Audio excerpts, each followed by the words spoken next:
Good morning, everyone. Welcome to the Season Gaming Bitcast, episode 174. It's another lovely Sunday morning, joined by my co-host, as always, dancing over there, 8 a.m., fresh as ever, Mr. Tie Guy Travis. What's up? McClunky. What's up, guys? How you doing? Way too much energy for 8 a.m. out there. No, I'm vibing, man. I'm excited about all these games we're about to talk about. A lot of good stuff this week. Yeah. Look at Dan. He's just exuding excitement himself, too. Looks like the Crypt Keeper thought of his next good pun. Oh, okay. Good, man. Yeah. Give it about 10 minutes. How you doing, Dan? I'm good. I'm here. Good. It's Sunday. What's your shirt? What's your shirt today? The people want to know. Yeah, it's Craig. Honoring. Craig. Right. Amazing. Great. You got to honor the great Craig, of course. Yeah. He actually kind of looks like you. I mean, a little bit. Yeah. Look at that. Can we get a side-by-side? Yeah. It's pretty good. I got to be honest with you. That should be your cosplay. If you go to a convention soon, you should be Craig. You're sort of low poly, like naturally. Oh, he's muted. And now Dan muted himself and started talking. Muted himself. There we go. That's a real Craig move. What the hell just happened? Anyway, Dan, you doing good, man? I'm fine. I'm good. I'm ready to go. I got Dr. Pepper, Monster, not sponsors. At 10 a.m., huh? And it might as well be. You keep talking about them every episode. So. Yeah. Well, because something's got to get me going, man. I got to let's go. Sunday morning. And joining us for the first time, my friend of the show, host of the Gaming Circle podcast himself, Mr. Asante. How you doing, man? Thank you so much for having me. I'm doing great. It's so awesome to be with you fine folks this morning. How's everybody doing? I'm just super excited to be here because, usually I'm in your chat or I'm listening and agreeing and completely laughing at everything Ty Guy Travis has to say. So this is awesome for me. I hope laughing in a good way and not laughing at like wow. I don't always agree with his takes, but he's always creative and I appreciate it. It's great. Thank you. That's all I'm going for. This is show business. If you're just gonna be boring, why even talk about it? If something that he is not as boring. And I watched The Last Word as well, so I know of his antics. So I'm a big fan. Yes, that's true. By the way, Travis, speaking of that, we have a lot of laughs on here, and we give each other a bunch of shit. I've actually gotten comments on Twitter, on YouTube, saying why are Ainsley and Travis or why are Dan and Travis fighting again? I'm like, this isn't fighting. We're laughing this whole time. Yeah, they do that on The Last Word too. We had a huge 3-hour debate, and then all the comments were like, wow, Travis is toxic. Travis straight up hey, Vivantis and Cog. And I'm like, dude, we're best buds. We talked for 30 minutes after that episode and we're just chilling. You fulfill that contrarian, snarky role very well, good sir. I'm a good foil. I'm a nice. Yes, indeed. Keep things interesting. Yeah, that's right. Well, good morning, everyone.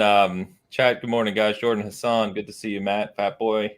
All right, guys. So we got quite a bit to talk about today. Metroid is finally back, and we have the new OLED model Switch as well, which Travis has right next to him. So we're going to talk a little bit about that.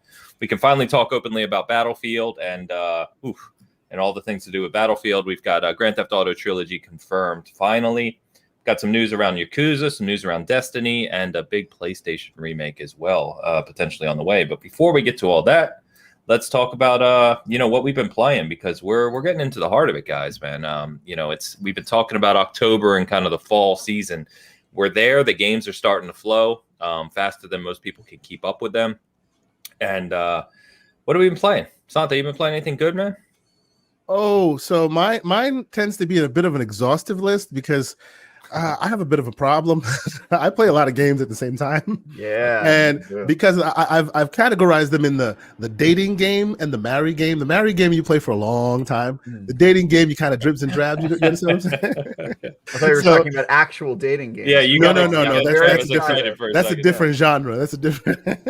But no, what's been keeping my attention these days, oddly enough, I kind of jumped headfirst into the world of a lot of the Japanese games that Game Pass has been putting into the library. I mean, I've played some versions of Yakuza on PlayStation in the past, By the way, I'm team dubbed, not subbed.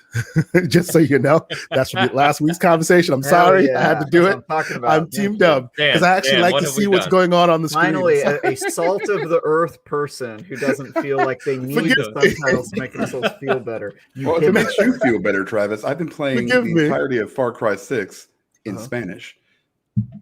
Well, aren't you Mexican? Don't you speak Spanish? Yeah, that's not the point. Why is it always Mexican? That makes sense to me. Like if I was Japanese and he's Puerto Rican, man. I'm Mexican. Okay, I didn't know that. I know, but it just now your villain is showing. Hilarious. He's a Spanish speaker. Pampa is in the chat crying right now. Oh my goodness! Hilarious. No, it's not my native language by any means. I mean, but you speak it. It makes more sense if you speak it. Yeah, if you spoke Japanese, I would be like 100%. Like maybe I'm trying to learn it. You're not, and I will say. A little bit on the contrarian side of it. A little bit on the contrarian side of it. I learned to speak a different language just by subtitles, so I can see both sides of it. I speak Dutch. I lived in Holland for a long time. My family's Dutch. Yes, so I speak Dutch, and I did that by English show, Dutch subtitles, or vice versa. So there is right and reason for both. It's just in gaming, I kind of want to see what's going on the screen and listen to what they have to say rather than reading what they have to say and missing what's going on the screen. Exactly. But no, I've jumped into that with Yakuza Like a Dragon. I got into that quite early. That has kind of become my marry game. I've been playing that slowly, like I've been sipping it like a fine wine for many months now, and I really enjoy it. It's kind of crazy. And then, of course, what is it? Scarlet Nexus came in front of my path, and something told me that my King David in my head told me, wait till it's on Game Pass, fool. And of course I didn't. Shout out to the ILP, and basically I picked it up. But by the time it did come in Game Pass, I was far enough into it to go, yeah, I probably would have paid for this game anyway. It's really, really good. I'm really like amazed that I enjoy it as much as I do. It kind of opened up a different world for me with that. So yeah, I've been enjoying those. And then, of course, the ones you jump into. I played the Avengers again. I played it on PS4, beat it there, but they put it on Game Pass, so I tried it again. I love that campaign. That the multiplayer can just completely go away, but I avoid that thing like the plague. But the campaign is great, So I played that. I think I rolled credits on that again, and Cyberpunk, which I'm replaying on my PC. I recently did an upgrade, so I can actually play it at a good clip. So I'm trying that again. And finally, the game that I've been playing for many, many years of my life, and I probably will continue to play, Halo: The Master Chief Collection, trying to get all the campaign achievements. I've been doing it for almost 4 years now or something. Wow, that is a noble undertaking. Yeah. Oh, it's impossible, but I enjoy it so much. Completing the library on Legendary under part time. Yes, indeed. Yes, I've been going through it. Did you? Really yes. I've been going through that playlist. The playlist inside of Halo MCC. I've been going through that whole thing. Oh man. Oh, that's I've been brutal. at it for years. Amazing. That is a noble undertaking, my friend. Yes. I have a friend. So that's what I've been playing. Yeah, I have a friend who's gotten every achievement in Master Chief Collection. Oh, that's awesome. I am very jealous. They spent like 18 months just playing that game every single day. Yeah, it's nuts. Yeah. For people who aren't aware, there's like 700 achievements, and I mean, it's a gigantic mix of things. Yeah, and I'm not even talking about the multiplayer stuff either. No multiplayer, because I'm not a multiplayer guy. I'll be honest. I'm the guy that plays the single player that most of you guys don't care about. I play the COD single players. I do. Why? Because I'm a dad. I can't play games that require multiplayer that can't be paused, because at any moment my children will come and think that as a challenge. So I tend to play the single player stuff. But I've been trying for a long time. Ames has found a workaround. He's a father too. It's called neglect. It's a useful tool, but then you get smacked in the back of the head by the wife, and it becomes a problem. So it is what it is. Yeah. No, I've been having fun. That's good. Funny enough about that, Travis, I was joking with some friends because I was playing with a buddy that I haven't played with. He has a 7-year-old, and then he just had a baby about 7 months ago. And I was like, yeah, see, I paid my dues 15 years ago. I just had kids earlier. So now I have the time. But all my friends who I used to game with are all having kids now or later in life, you know, and they're just they have no time. That's just what it is. Oh yeah. Yeah. Oh yeah. And you've still never hugged them in all those years. I've been advocating. There's a thing, especially like games like Destiny. I want to be able to pause, and then I turn into a ghost that follows around my team. And then when I'm ready to play, resume, and the game continues. Why not something like that for the parents in the room? I'm sorry. I've been on that square. AI. I want to be able to AFK for a while, you know, and then come back and the game continues because obviously you can't pause it. Other people are playing. You know, put me in Ty Guy Travis's backpack for a while, let him play, and then when I'm ready to continue, resume, and I'm there. You know, let's get some stuff for these parents. I'll hold your guns for you. Oh yeah. But no, right. That's why I tend to be more single player, but I enjoy multiplayer in the middle of the night from time to time when the kids are asleep. Nice, very nice. Travis, I know we're going to touch on Dread a little more thoroughly here shortly, but what else you been playing, man? Yeah, I'm very proud of myself. This week I didn't have a ton of reviews to work on because it's about to be a busy season, but this current rush that's happening right now, we did like 2 weeks ago at IGN, so it's sort of like a little bit of a break. So I used my time super wisely. I'm like most of the way through Deathloop, I think. I hope I am. I like caught up on that one finally. Okay. I've been playing. I wrote all of them down. Obviously, Destiny. There was a whole lot of stuff there. I beat Alan Wake Remastered. Okay, was it good? It was. That game, you know, it's always had problems, which is the combat isn't good, which is kind of a big problem, and but the story's awesome, and the graphical updates. Like the main thing is you can see things now, which I remember the first game, like you just couldn't see anything. Like anytime you were in the woods, you're like, I cannot see anything that's around me. So that's really cool. I'm working my way through the DLC, but yeah, my girlfriend wanted to see that game because she cannot play scary games, but I told her the story was good, so I got through that one. I'm playing Far Cry 6, which I'm really enjoying. I told you it's a good game, man. It's good. Yeah, I'm seeing the internet hate on it, which I guess the internet literally hates everything nowadays. So I'm not surprised, but I'm kind of surprised that I've seen any hate for it because it sort of reminds me of like 3 and 4 back when Far Cry is good, because Far Cry hasn't been good for a while with Primal, and 5 I really didn't enjoy all that much, and it feels like they kind of went back to the classic, which I like. 6 is actually my favorite. Really? Awesome. Yeah, because it does. It has that RPG elements are really cool. Yeah, it has RPG, has great weaponry, has some the Amigos are cool and everything, but it kind of takes it back to like the best of 3, best of 4, like you said.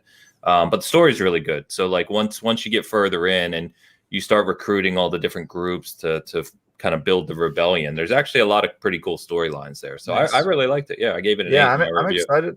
I'm excited to keep playing it. I just started it last night, but we took a pretty good chunk out of it, me and my co-op partner. And yeah, I will say, and I have to say this for every Ubisoft single player game, is that the microtransactions are predatory and not great. But that's just true of every Ubisoft game these days. They have like, you know, pay to have your map filled out, like basically pay to like not be annoyed at bad game design is the model there. It's not as bad as Assassin's Creed though. Assassin's Creed will be like, hey, do you want to level up half as fast as you should if we design the game well? Dan messed with that in Odyssey, I think, right? Dude, it's brutal. You basically have to buy that. It's like an extra $10, and it's like, hey, if you pay us an extra $10 on top of the game, we will make the game design good, and you'll level up at a rate that you expect. I paid for that $10. I did. I remember it. Me too. Indeed. Yeah, I did too, because I was like, dude, there's no way. And I heard, I saw people online saying if you don't buy that, the game is like twice as long and brutal, and you just have to grind. But I just didn't want to do that. And it's crazy to me that you can design a game to be boring on purpose and then charge people extra money to make it better, not make it boring. Yeah, it's just it's so bad with when microtransactions. And then they started charging for poly, and I was like, okay, I'm out.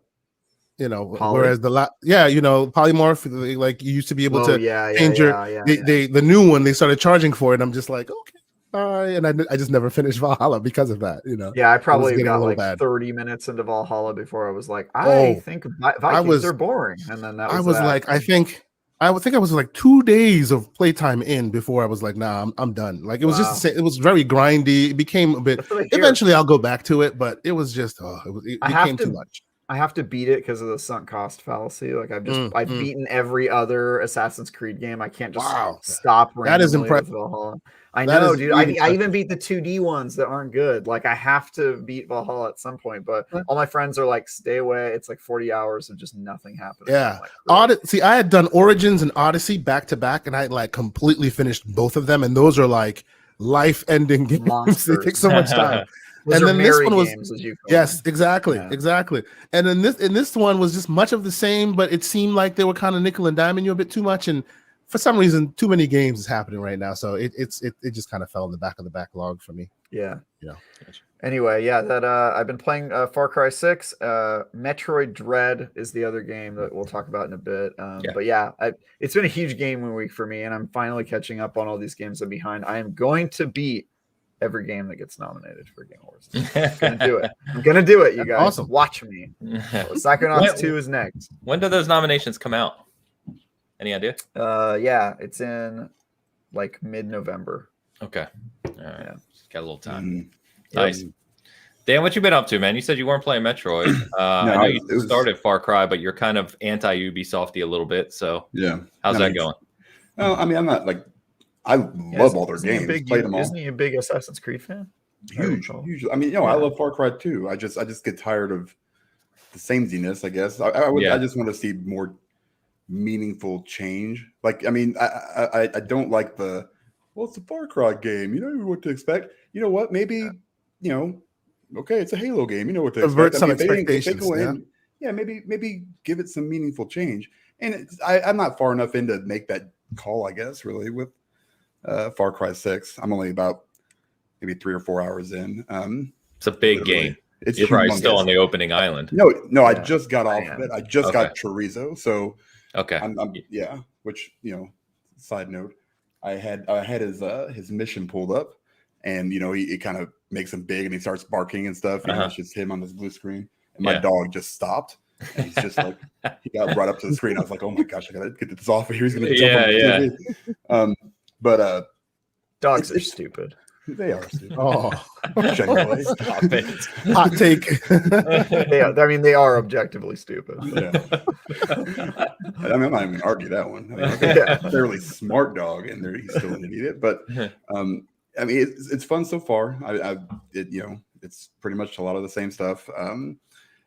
But that's stuff I enjoy. That's the kind of game I like to play. So, so far so good on that one. Still been playing Lost Judgment.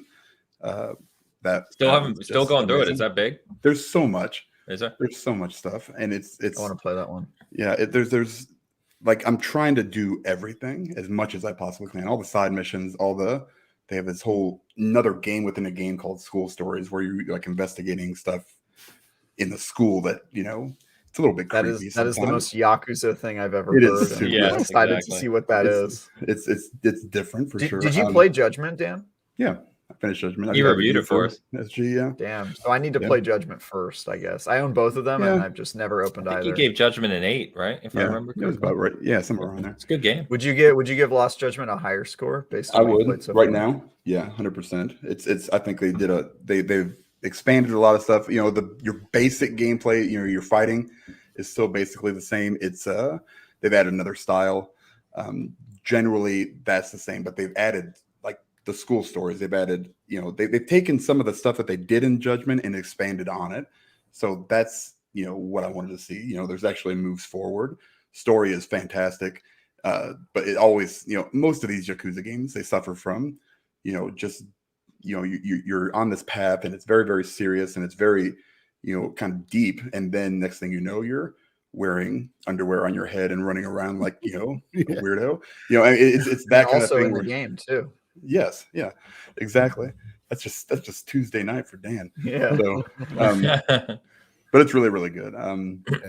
So I'm just kind of bouncing between those two at the moment. So cool, nice. Yeah, Dread's gonna be one of those games that it's like I finish everything else and then I go and grab it later on down the road.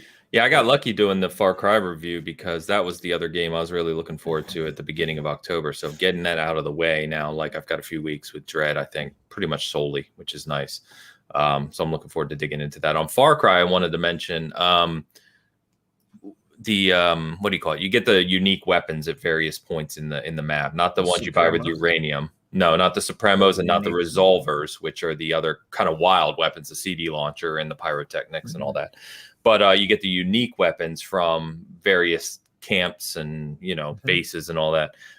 There's an LMG called the Impact Driver. And it's this big LMG that looks like the one out of Aliens. And it has 100 rounds and it fires like 20 a second. Trust me, you want that gun. It's literally the best gun in the game. Once I got that gun, I would just walk around and just melt everything. It's amazing. So, did you, for what you played, did you notice how, like, the thing that jumps out at me is like there's two difficulty settings. There's like story mode and then there's story and like action mode. Yeah. So I started on action mode. Yeah. These guys, I don't know if they like hired like the best and trained the best soldiers in the world, but they can hit me from a mile away. It seems like they're it's a challenge. But now I switched to story mode, same thing. I'm just not losing as much health. They probably give you better damage reduction. Yeah, that's basically it. But they're still hitting me from. I'm like, how is that guy hitting me? I've never seen enemies this good. I guess just like the rank and file scrubs. They set. To be fair, they set that up from the beginning. The opening cutscene when your friend gets aced on the rooftop right away. What are you doing? That's an opening sequence. It doesn't matter. It doesn't matter. People it's like literally the first 30 seconds of the game. But people haven't turned it on yet. Oh my god. I don't remember that guy's name, so it doesn't really matter. Yeah. Come on, Names. You were expecting more stormtroopers, is what you're saying. Yeah, I was expecting. Well, hit me every once in a while. But it's just hit me every once in a while. Yeah. One of these days, Dan. One of these weeks when we're talking, I'm going to hear you say this game was the perfect difficulty. Everything was just right. I don't know if I've ever played a game. I actually love that so one of my pet peeves about AI in video games is that the snipers almost never actually shoot at you from far away. They don't use their snipers as snipers. You'll like military games, the snipers start shooting at you at like mid range. They never try shooting you at like extreme sniper range. And in this game they do. They do. I was like, that's actually sweet. Like I was super far away and I saw like the glint. The only game that does it well is Sniper Elite, because that's their whole thing. Sure. That game's super crazy. Like the snipers will see you like across the map. But I'm actually impressed by that. Go for it. A quick question related to Far Cry 6, because I this is one of those games that's like challenging to be in my get on the top of my list, because I really saw it and I had to fight the feeling not to jump in. I will eventually once I get some of these things off the backlog. But how is their post game? Like the post-game content so far? Have you gotten any word on that? Because it seems like these days Ubisoft games are all very heavy on post-game, but they don't tell you that from jump. It's like, here's your single player. Like I was playing, what's the other game that they came out with at the same time that they released Assassin's Creed Valhalla? Also Immortal. A huge monstrous game. Immortal. No, Watch Dogs. Yeah. There you go. It started off as a great single player game, playing through it great, and now it's got like content after there's a lot to it, and they're diversifying. I kind of find it interesting, but I also go, I like this game, but it's becoming tiring. How's the post game content looking on this? It's so when you finish the game, and I joked with, I think it was Mo, I said if you listen to any reviews or read any reviews that don't mention insurgency events, you could tell they didn't finish the game.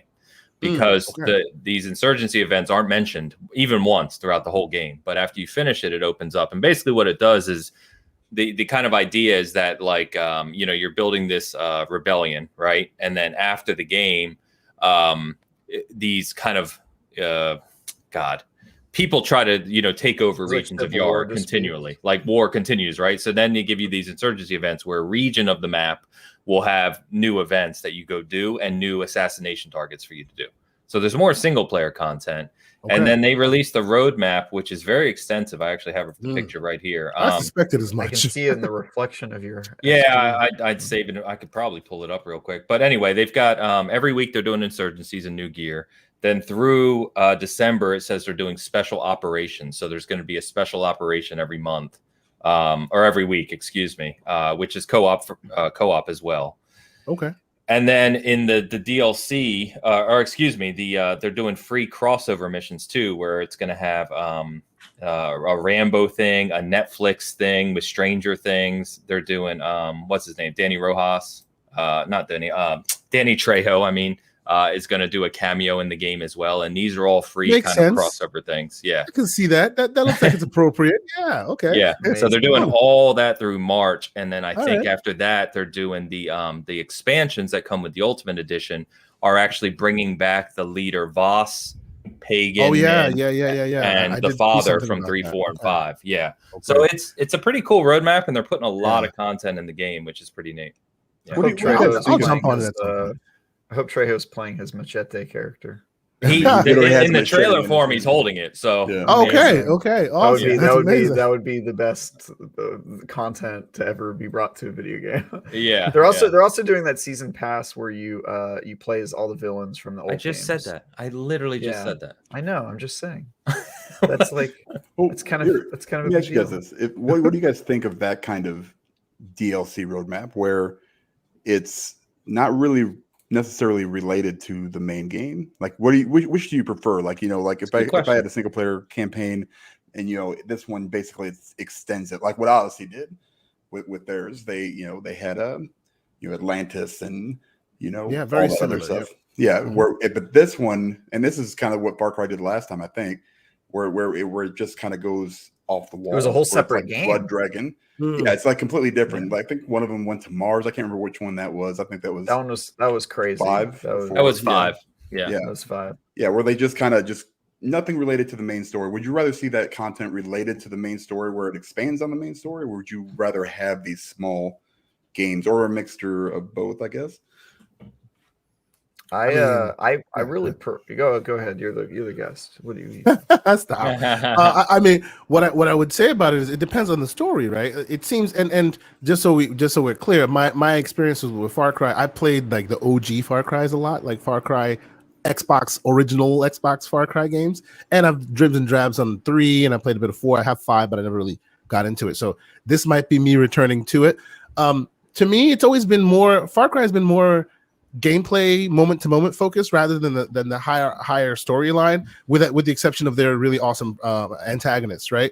So if the story was really good, then I'd want more in that universe, right? But they tend to kind of throw the kitchen sink at all the gameplay elements. So by the time you're done with it, you kind of want to go somewhere else. I feel like that's probably why they do it that way. Like this is more Ghost of Tsushima, a la Iki Island. If the story is great, I want more exactly in that kind of ilk. But if you throw it so much at me that by the time I roll credits, I'm like, okay, controller down. Yeah, you might as well take me to Mars next time because I'm done with where I am, Yeah, so it depends, I suppose. I completely agree with that assertion. Yeah. I agree, but I also sort of hate it when there's a separate by the way, I'll put this up. A separate Oh nice, look at that. Yeah, that's cool. And all that stuff on the screen is free. All this stuff on the screen is free. That's all the stuff they're doing through March for free. The DLCs is the Ultimate Edition with the villains is the paid content. So now, so you got. Let's take a moment to look at that Rambo picture. Who is that representing Rambo? That looks a little odd to me. Hadn't seen this one before. I like that. It's a Rambo super fan. It says it's from Studio Canal, but it doesn't. Yeah, it doesn't say who that is. So interesting. Okay. Yeah. Well, so wait a minute. So it says join Rambo superfan and search for Yara's upside down for chorizo. So that's the Stranger Things one. Yeah, the vanishing, the Stranger Things is probably the upside down. Oh wow. Yeah. Okay. Oh, okay. Those are crossover missions. I love that. That'll be fun. Interesting. It's pretty cool. One of them is coming out after Halo, so that's not going to get played. But I mean, you got to figure, right? All of this is free, so they're continuing to work on the game for several months post-launch, and then it's not, they've got Trejo, Rambo, Netflix, and Stranger Things. That's all licensed content that they're adding to the game for free too. So I mean, we got to give credit where credit's due. That's some nice stuff to just give to your fans of your game. Yeah, I mean, they really are learning to add double more stuff to their games post launch. It's crazy. Like you leave a Ubisoft game alone for like a month, come back to it, and there's so much more to it. It happens all consistently now. Yeah. Yeah, and to Travis's earlier point on Far Cry, like I'll just say this, like there seems to be a lot of people enjoying it. So my timeline is filled with screenshots and people really, enjoying it, which is great. But there were some really poor reviews from notable outlets. And I don't mean the reviews giving it like a 6 or 7, having valid complaints. I'm talking about ones that are like, yeah, this game, I can't play this game, and giving it a 4. And I'm like, if you genuinely think Far Cry 6 is a 4, you shouldn't be reviewing games. You just shouldn't. I mean, it's not right. And I think that Ubisoft, and I've said this before, like, I get the complaints about Ubisoft, and Dan and I have talked about this ad nauseum. But there's kind of similar things. There's copy pasting. There's the microtransaction stuff you guys talked about. But they don't get credit for the things they do, right? They create these big worlds. They create good characters. We've said before, they're the only company that's given all of the next gen upgrades for free on every game. They've got all this free post-launch content that they do for all of their games. They just keep adding content and content. So if you do enjoy it, there's more for you to enjoy. So I think, at least be a little more balanced in how you're looking at Ubisoft. I understand some of the complaints, but give them credit where it's due as well. Well, this is the thing with just right off the bat, I mean, this is different from the last 3 or 4 Far Cries immediately, because it's more centered on your character, whereas 3 and 4 and 5 was always, it was, Boss and Pagan Min and the father, and it seemed more bad guy centric. But I also, again, I'm not super far in, but already you can see the development in the character that you're playing, Danny Rojas. So she's awesome. Cool. Yeah, well, he or she, whoever, it's according to the review guide, it's canon either way, and that's why they picked Danny as the name, because it could be male or female. So you can pick either. Yep. I played as the female. She's awesome. She's my wife. Joe was trying to fight me for her, but he lost. Nice. That doesn't surprise me. She's your real wife will be happy to learn. Yes, we've got a discussion coming, but she's fantastic, and honestly, there's the crazy characters you expect in a Far Cry game, right? Like the ridiculous ones. But there's some really genuinely good characters that you meet along the way in this rebellion. I especially liked, go figure, the Rebels of 67, which are a play on, a former rebellion that happened 50 years ago against the father of Esposito, like, the granddad, basically. So there's good storytelling there, and Esposito's awesome, as you would expect. His acting is fantastic. I mean, it's just really well done. And his son, Diego, plays a bigger part. Like, that's probably why he was in the marketing. So he plays a pretty big role as you go on. And he's acted and written really well too. So game's got a lot of pluses, man. It really does. Yeah. Nice. You gave it an 8? Gave it an 8. Yeah. So did IGN. I saw the review. I saw that. Yeah. And actually, funny enough, it's like a 79 on OpenCritic. So it's pretty much right in line. Adults in the room, Haynes. Adults in the room. Yeah, it's almost like you finish a game and give it a proper, thoughtful review. It's crazy talk. You guys require finishing games for your reviews? Yes. Yeah, so do we. Yeah, you have to, man. Have to. Got to show those achievements, dog. Funny enough, a couple of people asked me, because it's a big game, right? And I said, yeah. I posted a picture of my achievements. I was like, I don't hide anything. You can see that I finished it. So, and I finished it the right way, meaning you have to recruit all 3 of the groups. So there's the Monteros, the Rebels of 67, and I keep forgetting the third one. But these groups have their own storylines, and then basically you build all that together to form the big rebellion, right? So there's individual achievements for each of those, and then the main game as well. And you cannot do that? So you 100%ed it? Right? I didn't 100%. No, the game's huge, man. You can't. No, there is a story path where you can kind of go towards the end without doing that. Yes. Okay. But awesome. It kind of changes it a little bit. Yeah. No allies. Yeah. Kind of biomutant in that way, huh? You can kind of cut to the chase if you want to. You can. Yeah. Breath of the Wild. Also. Yeah. Yeah, we don't talk about that here. No, I'm kidding. Anyway, let's good segue to Nintendo. So the main thing we wanted to talk about this morning is Metroid. You want to get to that super chat real quick? Holy crap! Thank you, Dan. Oh yeah, we got a really good super chat. I know, from Telzachi too, man. Sorry about that. Telzachi. Salute to the Bitcast. So when is Tiger Travis Tycast waiting on different kinds of knots and history on it? Hit the like button and tweet Ains some fast franchise gifts. I am once again asking listeners to tweet Fast and Furious GIFs to Ains. God, he calls them GIFs. GIFs. I know. Listen to this guy, like he's What's eating wrong with peanut butter or that? something. Is this like a sock account for Travis? Is this your other? GI, account? you know, like giant giraffe. It's a sound thing, you know. Or like guy, you know, part of the English. Tal, thank you very much for the Go. super chat, man. Very generous. Always appreciate the support, brother. Thank The you very much. phonetics of it makes sense. Anyway. Yeah, I love Okay, that. Metroid Dread. I love Metroid that Dread. comment. Metroid Dread. Yeah. Metroid Dread. So hearing very good things. It obviously got reviewed very well. I think it's in like the upper eights, you know, like 88 or something on kind of average.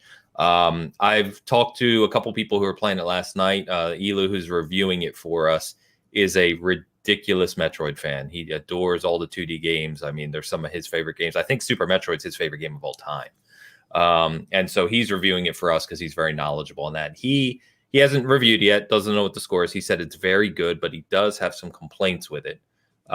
So obviously we'll stay tuned for his review for that. But then I've talked to other people who say it's fantastic. They put it right up there with some of the best 2D Metroids. So I haven't played it yet. I'm waiting for the special edition. Travis, I know you've been playing it. How far are you? There you go. Yeah, there it is. Right. Did there. you? That's the OLED one? Yeah. So you put your other Joy-Cons on it? No, this is the ones that came with it. My original one is gray. This one had the blue and the red on it. I thought the OLED one only came with the white. Am I wrong? There's two different versions. Oh, okay. Versions. I think the white sold out immediately, so I ended up just threw his Switch. I dropped it. No, I have a battery pack. I have a battery pack behind it, and it's. Oh, so I have that same one. Is that you have the same battery pack? Where Yeah, it totally it slipped off of it. Yeah, I was like, was that like the Hori? Yeah, so I didn't think, is that going to work anymore? Oh yeah, the Hori joysticks, because I'm a grown ass man and I cannot have those tiny things. This is amazing. I thought about amazing. Those, but I don't they are a requirement for anybody who has hands as an adult. It is, you know. Wait, what are those again? I'm sorry. The Hori, I've seen. Yeah, the X split the joystick. They had a deal, like a marketing thing with one of the games. I forget the name of the game. It was it came, it went. It was no big deal. But what it gave us was controllers that actually have a good grip, and you know they're proper to hold on to. So I might look into those. Yeah, I'm I don't mind these that much because they make them a little bit wider, a little bit bigger, but for good hands, it's great. You know, it really gives you that good controller grip. Yeah. So yes, I've been playing Metroid Dread as well. I will let you give us your synopsis first there, Mr. Travis. What do you think? Oh, my synopsis is it's really, really dang good. I love 2D Metroid games. I think Super Metroid was one of I think that was the first Metroid game I played, and it was like life-changing. I remember thinking the Metroidvania like style was like brilliant because I had no idea that you could use such a small area and just like reuse it like 9 different times based on what powers you have at the time. And that model obviously is still relevant because Metroidvania games are coming out all the time, or at least have elements inspired of. Destiny's even right now doing a Metroidvania type thing in the current season of Destiny, which is kind of crazy. Yeah, it's got like this weird horror element where you get to certain sections where there's enemies you can't kill, and it sort of turns into like Resident Evil on you. It's just like you just got to run away, and those can be pretty challenging. I've died quite a few times, so I have no idea how far I am into it. I've been playing it for a couple hours, but I will be playing it a lot today once this podcast is over. I think my review of it is so far my take on it is similar to yours. I'm also a couple hours in. Usually in video games, I don't like when they take the power away from you, because the games are supposed to be power fantasies, if you will, right? But at some point in this game, they take the power away from you until you get the tool you need to tackle the situation, right? And in those moments, it's just like, oh my god, it becomes very, like you say, it is difficult. I have died many times in this. This game is old school tough. Good. You know, not like just tough. Way. It's old school tough. It's in a good way, right? They drop you in, you know, and there's no handholdy. And if you're used to playing a lot of these newer games, your brain has kind of gotten used to being handheld a little bit, right? And then you go back to this, and they're just like, yeah, you can't win. All you got to do is hide and dodge and run away. That's all you got. And I'm like, but I'm come on, I'm Samus. I got the cannon. Nope, run. You know, it's interesting. My wife is like, she saw me playing. She was like, "You do realize you're playing with the Switch in your hand, right? You can't rage quit and throw the controller. You'll throw the whole Switch." After the 80th death or something. But no, it's cool. I'm intrigued by the challenge. It's fun. It's very, it uses the Switch in a better way than most games have in recent years, I will say. Like, this got me to dust off my Switch. I'm sorry, I haven't been playing it that me much. too.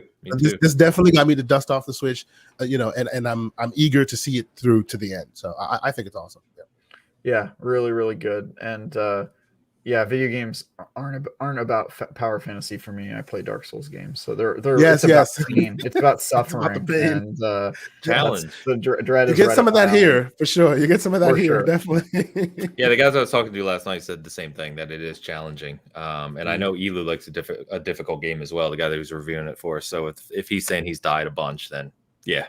I'm sure it's pretty difficult, but I love it. I love it. I'm looking forward to it. Yeah, you'll like it, Ains. And I will also say it's an extremely good showcase of the OLED Switch, which I've been rather impressed by. Okay. The cutscenes and the graphics feel like better than noticeably better than other Switch games, which I feel is a pretty big step. And then the OLED Switch has no border. So the screen goes all the way to the very top. In fact, you can still feel the screen at the top of the Switch and at the bottom, and it just feels like very full screen. I almost never play my Switch on a TV, because if I'm at home on a couch, I'm going to be playing on my Xbox or my PC. I'm probably not going to use the screen for a game I could be playing portably. But this feels like a more premium experience. And I know I've been talking about this to you guys, but this kickstand, oh my god, dude, it's worth every penny. It's metal. It's like the exact opposite of the kickstand that's on the current Switch. That's like rubber, super hard to get, not actually good at being a kickstand. And this is the opposite of all that. It's metal. It's super easy to grab onto because it goes across the entire back of the Switch, so you can just pull it up from any angle. And all you had to do to get it was what? Pay $350 with an SoC that was built in 2015. They should have charged me $500. I would have paid it gladly. I like Asante. That's the correct take. Because I have a NVIDIA Shield, and it's the same exact SoC, and it just gets to run at full power because it doesn't have batteries. Come on, Nintendo, give me some power. I understand completely, but Nintendo has never been about power. They're about true, very true. And yes, their games don't need it. I give you that. This allows me to play a little easier, and I'm one of those guys who I actually use the kickstand. Like if you ever play a visual novel, like you need a kickstand. Like that game, the visual novels are just like you tapping A for a couple hours, and holding it in your hand can be a pain. So I'm really. I'll give you that. The kickstand is pretty useful. The kickstand goes all the way down like this, so you can basically play it like if you're playing one of the multiplayer games or you're on either side of the screen. So good. This is too much conversation about a kickstand. Why don't you just buy a pop socket or something? Just plop that on the back of your Switch. There are lots of third-party kickstands that work well. Why don't I just live in a trailer park? Man? Well, same question. Oh man, or two pop sockets. That's my review of the OLED Switch. Pretty good. Also, the battery life is a lot better. I'm noticing, which is a pretty big. OLED should use a lot less power, so that's probably why. Yeah. So that's good. That's good. I've seen some kind of comparison pictures, and it definitely looks like it has more vivid colors and just a better overall screen. So that's cool. The size difference is nice too. So I also did play it in dock mode, and it is higher res in dock mode too. I'm one of those weirdos that mostly plays my Switch in dock mode, because really? That is weird. Yeah, I don't travel around anywhere anymore. So if I'm going to play at home, I'd rather play on TV. You never went anywhere, Ains. So if you have an original Switch like I do, and I'm sure you probably have played with many original Switches, is it worth the upgrade, or is it one of those, hey, if you don't have one, this is definitely the one to go for? What do you think? Yeah, I would say it's definitely the latter. I'm not like go out and buy yourself an OLED Switch, but if you're like me and you were looking for a reason to upgrade because your old Switch got destroyed when you made the mistake of reviewing Cooking Mama Cookstar, then wow, yeah, I remember that controversy. Yeah, I reviewed that game. If for those of you who don't know, Cooking Mama Cookstar has some virusware built into it that uses. People thought it was crypto in the beginning. It uses all of your unused CPU to run a different application that apparently was built to mine cryptocurrency. And as soon as you download the game onto your Switch, you will forever be using 100% of your processing power, no matter what game you're playing, or even if you're not playing a game. And so anytime I turn on my Switch, it just feels, it sounds like a jet's taking off in my hands, and it worked. Wow. It worked my entire system, so I could still play it, but it was a very not fun experience. And so I had been looking for a reason to upgrade for a while. So that sounds like a incredible lawsuit. Insane. Yeah, I remember that drama. It is such a bad game that on the day I put out my 3 out of 10 review on IGN, which is awful. I probably may have read your 3 out of 10 review. Yeah, you probably did. You probably did. Probably did. Yes. When I put out that review, the publisher on the same day put out a press release agreeing with me, pulled the game off of Nintendo eShop so you can no longer buy it, and told the entire world that the developer released it without their consent. And they straight up told the developer this game is not ready to come out. You're not allowed to put it, and they released it anyway. They were like, F you. And so now there's a huge legal battle. Hogue actually did a video about this, but I was right in the center of that because I was one of the guys reviewing it, and it destroyed my Switch. And and I remember the developer coming out saying that they weren't using it for crypto, but somehow the evidence is there because it just kept ramping up CPUs. I remember this. They're not using it for crypto, but the software is still the software is crypto. And it uses all of your CPU to run the other application, even if you're not playing the game. Just to be clear. And it's once you open the game on your Switch, it basically stole your CPU cycles. Exactly. It's crazy, absolutely crazy. Yeah, that's insane. Yeah, it's wild. That's dude, it's nuts. It's nuts. There's a whole bunch of articles about it. You should watch the Hogue video. Actually, he does a really good job breaking it down. Nice. Well, I'm looking forward to Metroid. Back on the Metroid train. I'm looking forward to getting into it. So, Dan, you picking it up soon? You said? I don't know. I got that stupid refund that they gave me for my Nintendo Online. For my Nintendo Online, yeah. So I got like $40 sitting there. I guess I could use it for that. Yeah. I don't know what else is coming out on the Switch, that I would be interested in until like Bayonetta, basically. So I got a while. That's a ways out. I could wait for a sale, but then I'd be dead. If you waited till Metro is $40, you're waiting a very, very long time. Long time.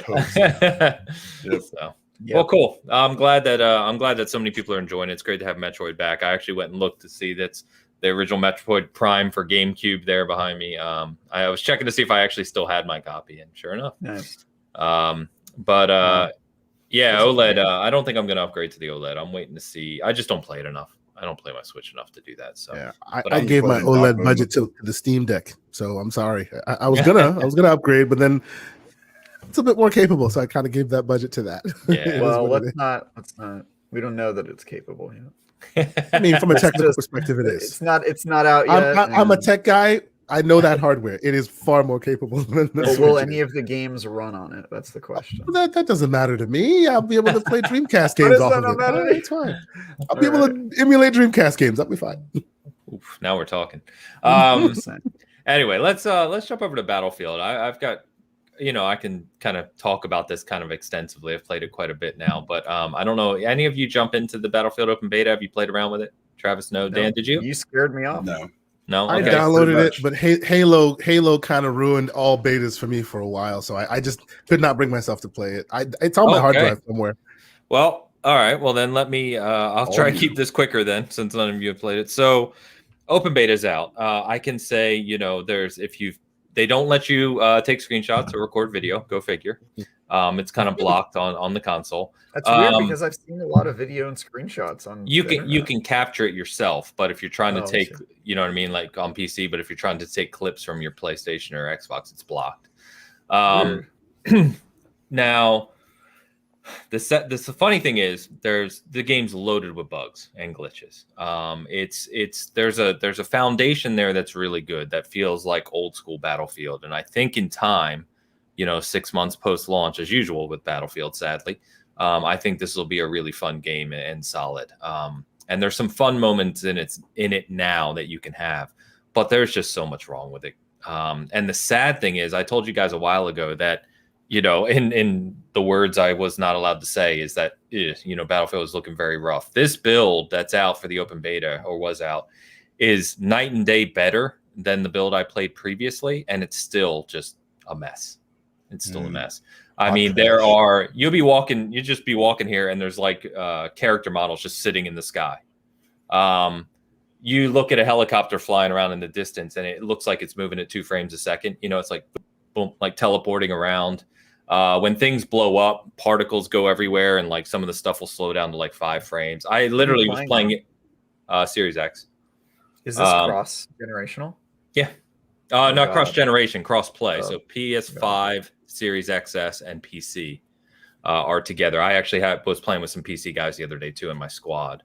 I walked into a building, walked straight through the wall. Like I went from inside to outside, straight through the wall. It is very buggy then, huh? Oh no, very buggy. It's a mess. Wow. It's a mess. Okay. Yeah, I mean, there's so many things that need to be fixed in this game, and it's frustrating. Like I was talking to Hassan, who's in the chat last night. He's a gigantic Battlefield fan. Just that's his favorite thing.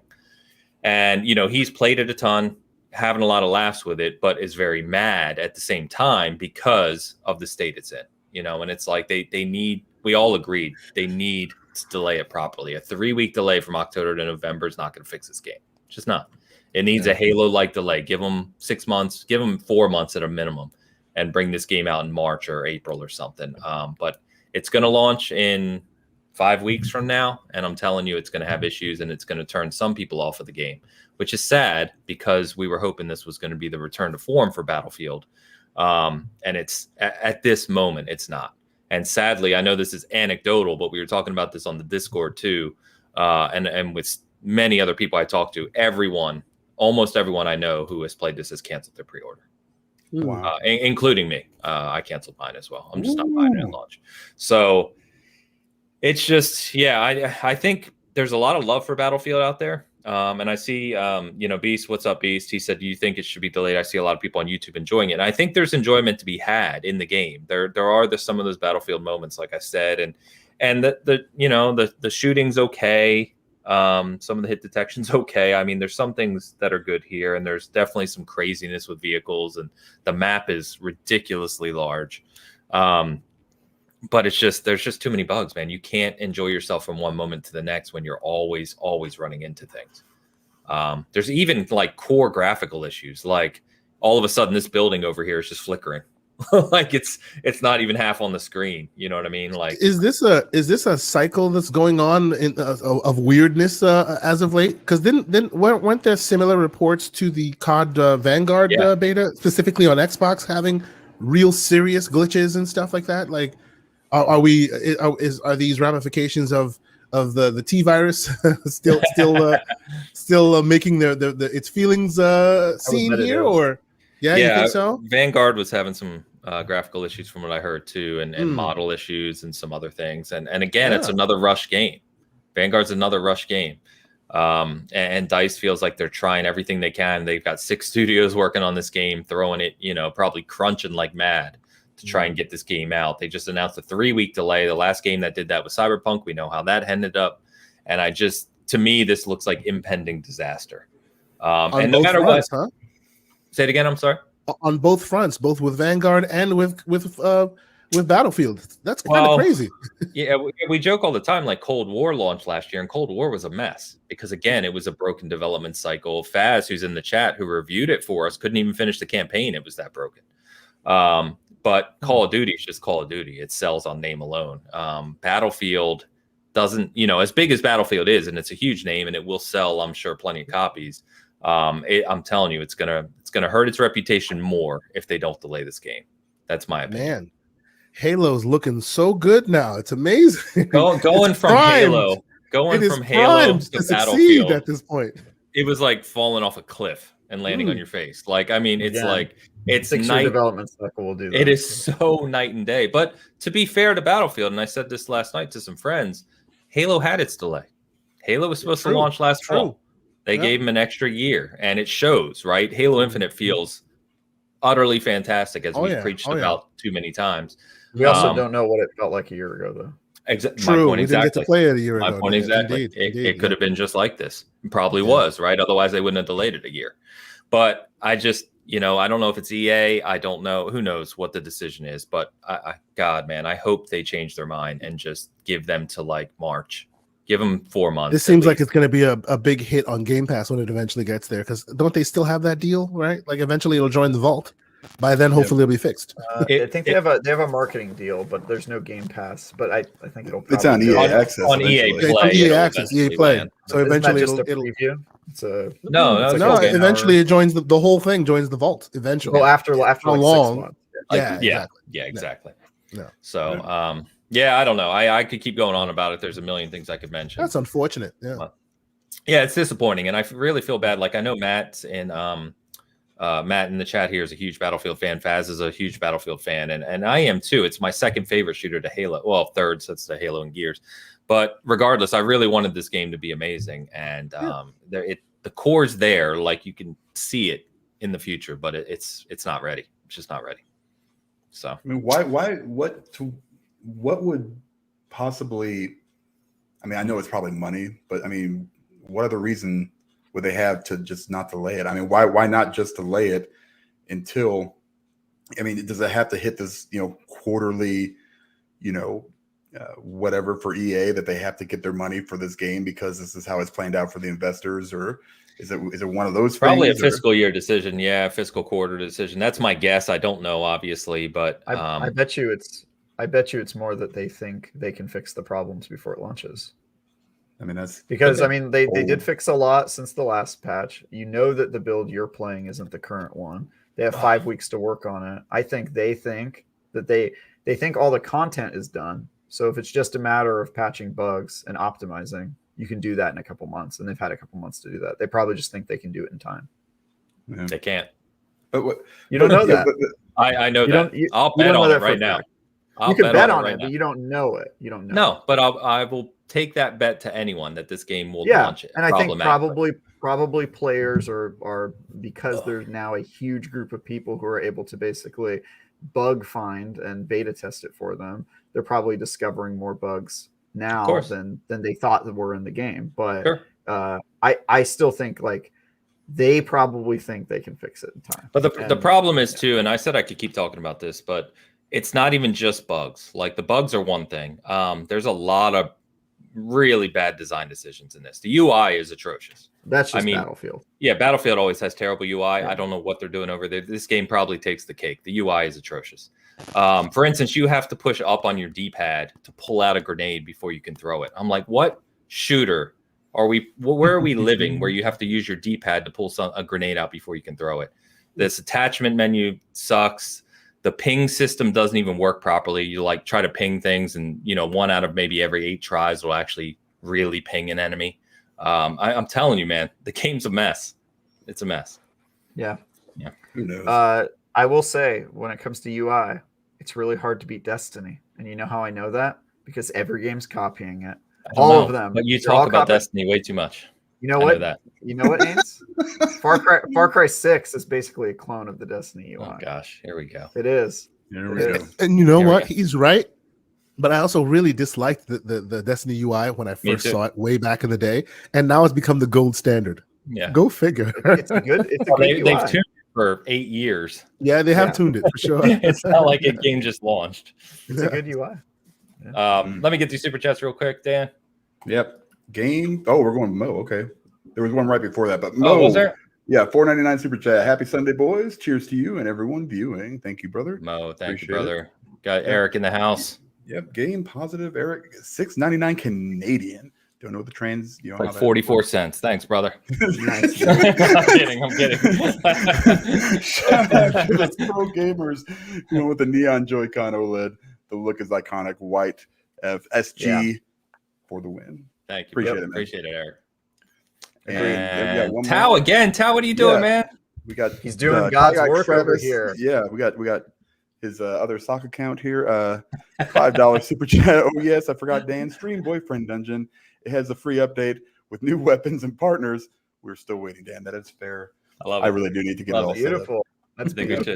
I think we should. And Hassan's in the house. Oh, Hassan. An amazing charity drive. You know it was. $5 super chat from Hassan. Do you think they catch those rare glitches? This is an inside joke that I'll explain. All right, yeah. Thank you, Hassan. Appreciate it, guys. Thank you, guys. All the super chats. Yes, awesome. Thank you. So when you're playing Battlefield, one of the bugs right now is the graphical glitches, right? Not the stuff I'm talking about where like people are floating in the air and vehicles are disappearing, but like there's flashing. Like it's not utilizing the resources properly, and there's graphical flashing, and some of it feels like a strobe light. And we were joking the other night playing it. It's like someone's gonna have a freaking seizure playing this game. Yeah, because like you walk into a building and it's just like flashing in your eyes. You're like, what is going on?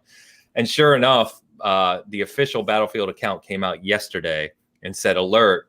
We found a rare issue in the game that may cause people with light sensitive issues to, Isn't that exactly what happened at the beginning of Cyberpunk? Like, this is uncanny. That exact thing happened at the beginning of Cyberpunk. They came out and said the whole thing. This exact thing. Yeah. So strange. And so they said rare, and we were just laughing. Like, if this is rare, this is every match about every second time you walk into a building. So it's messy. So again, this feels like a Cyberpunk situation just waiting to happen.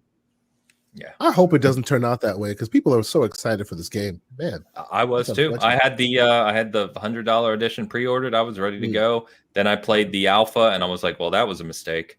And I was like, let's see how I left my pre-order up until the open beta. I was like, maybe. No, canceled it. Yeah, I usually don't like Battlefields, but it trailered really well with the tornadoes and all the destruction. And the tornado, the game look like on the Series X especially, and PS5 and PC, right? It looks really good. Like graphically, it looks solid. The tornado coming in looks amazing. The explosion, like the rocket on the map can explode and shit just goes everywhere. Looks awesome. Like it's that's why I said there's a really good core here, where once they get this game fixed up, it's going to be good. I'm just so tired of saying that about Battlefield games. Every Battlefield game, it's like, well, 6 months after launch, it'll be awesome. Like, and how extensive? Do you know how extensive that Michael K. Williams segment was? Because they featured him in there before. Gentleman who recently passed away, unfortunately. He was featured in one of the Battlefield trailers as having kind of a pseudo campaign. It's not really a campaign, but pseudo campaign thing. Did you see any of that? Because that made me want to play it.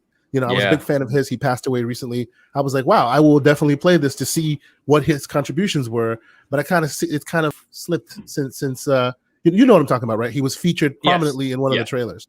Yeah, I know what you mean, but no, he hasn't shown up in the betas I've played. No, so kind of interested. I have a theory that a lot of the like really really glitchy games that we've seen launch recently, they all have the same thing in common, which is that they're attempting crossplay. And I have a theory that like a lot of these games are suffering because crossplay is super hard. From all the developers I've talked to, you mean like crossplay netcode wise or crossplay okay? Like for multiplayer games, it just introduces a ton of complications and compatibility issues and other bugs that you weren't expecting. And I've noticed that a lot of these games that are getting hit with this like extra level of just like maddening bugs they all have the same thing in common, which is that they have crossplay. I mean, with the exception of Cyberpunk, that's sort of its own issue. But like a lot of these games recently, they're just having a lot of trouble with crossplay, and I think we're in a weird like growing pain where the industry is finally trying this new thing, crossplay, but it's just not. It's not a pretty transition. And they're hanging on to the old consoles still as well, which, I'm playing on Series X and talk to people on PS5 and PC. But I'm hearing the old consoles are even worse shape than what I'm talking about. Like they're just disastrous. Yeah. So, which doesn't surprise me because if anyone remembers Battlefield 3 on the 360, was it? I'm going back. But there was an old version of Battlefield 3 you could play and it was just a joke. It was like, why is this game even out? So I hate to do it, but I actually tried the new Big Team Battle mode on my 1X. It played sweet. It was. I heard it played pretty good. Yeah, 60 frames per second. I was surprised. Again, some of them are doing it. They did. They definitely did. You're right. Yeah. You're right. Yes.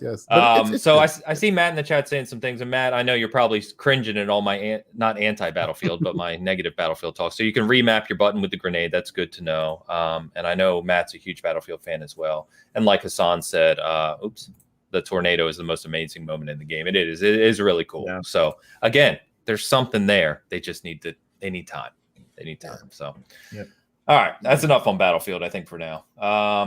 So after rumors basically all year or for a long time now, Rockstar finally came out this week and said a Grand Theft Auto Trilogy remake is coming.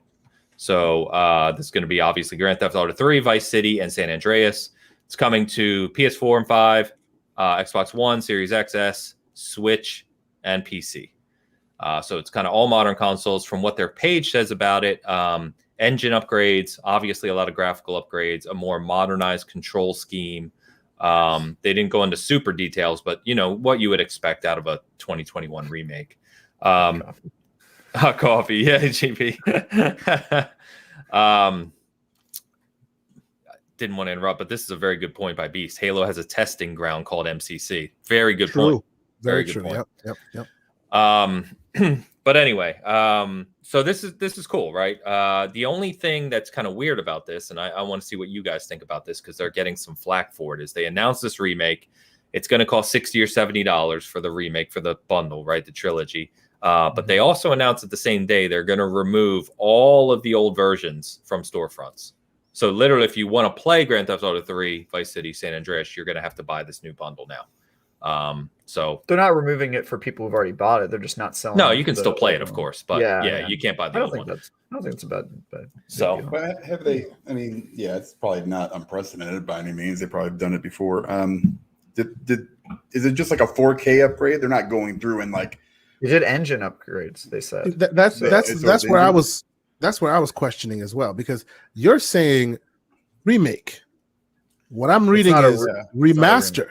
Those are two different it's deals. More of a remaster. Yeah, it is more of a remaster because remake implies that they're changing the content. They're rebuilding it. Right. No.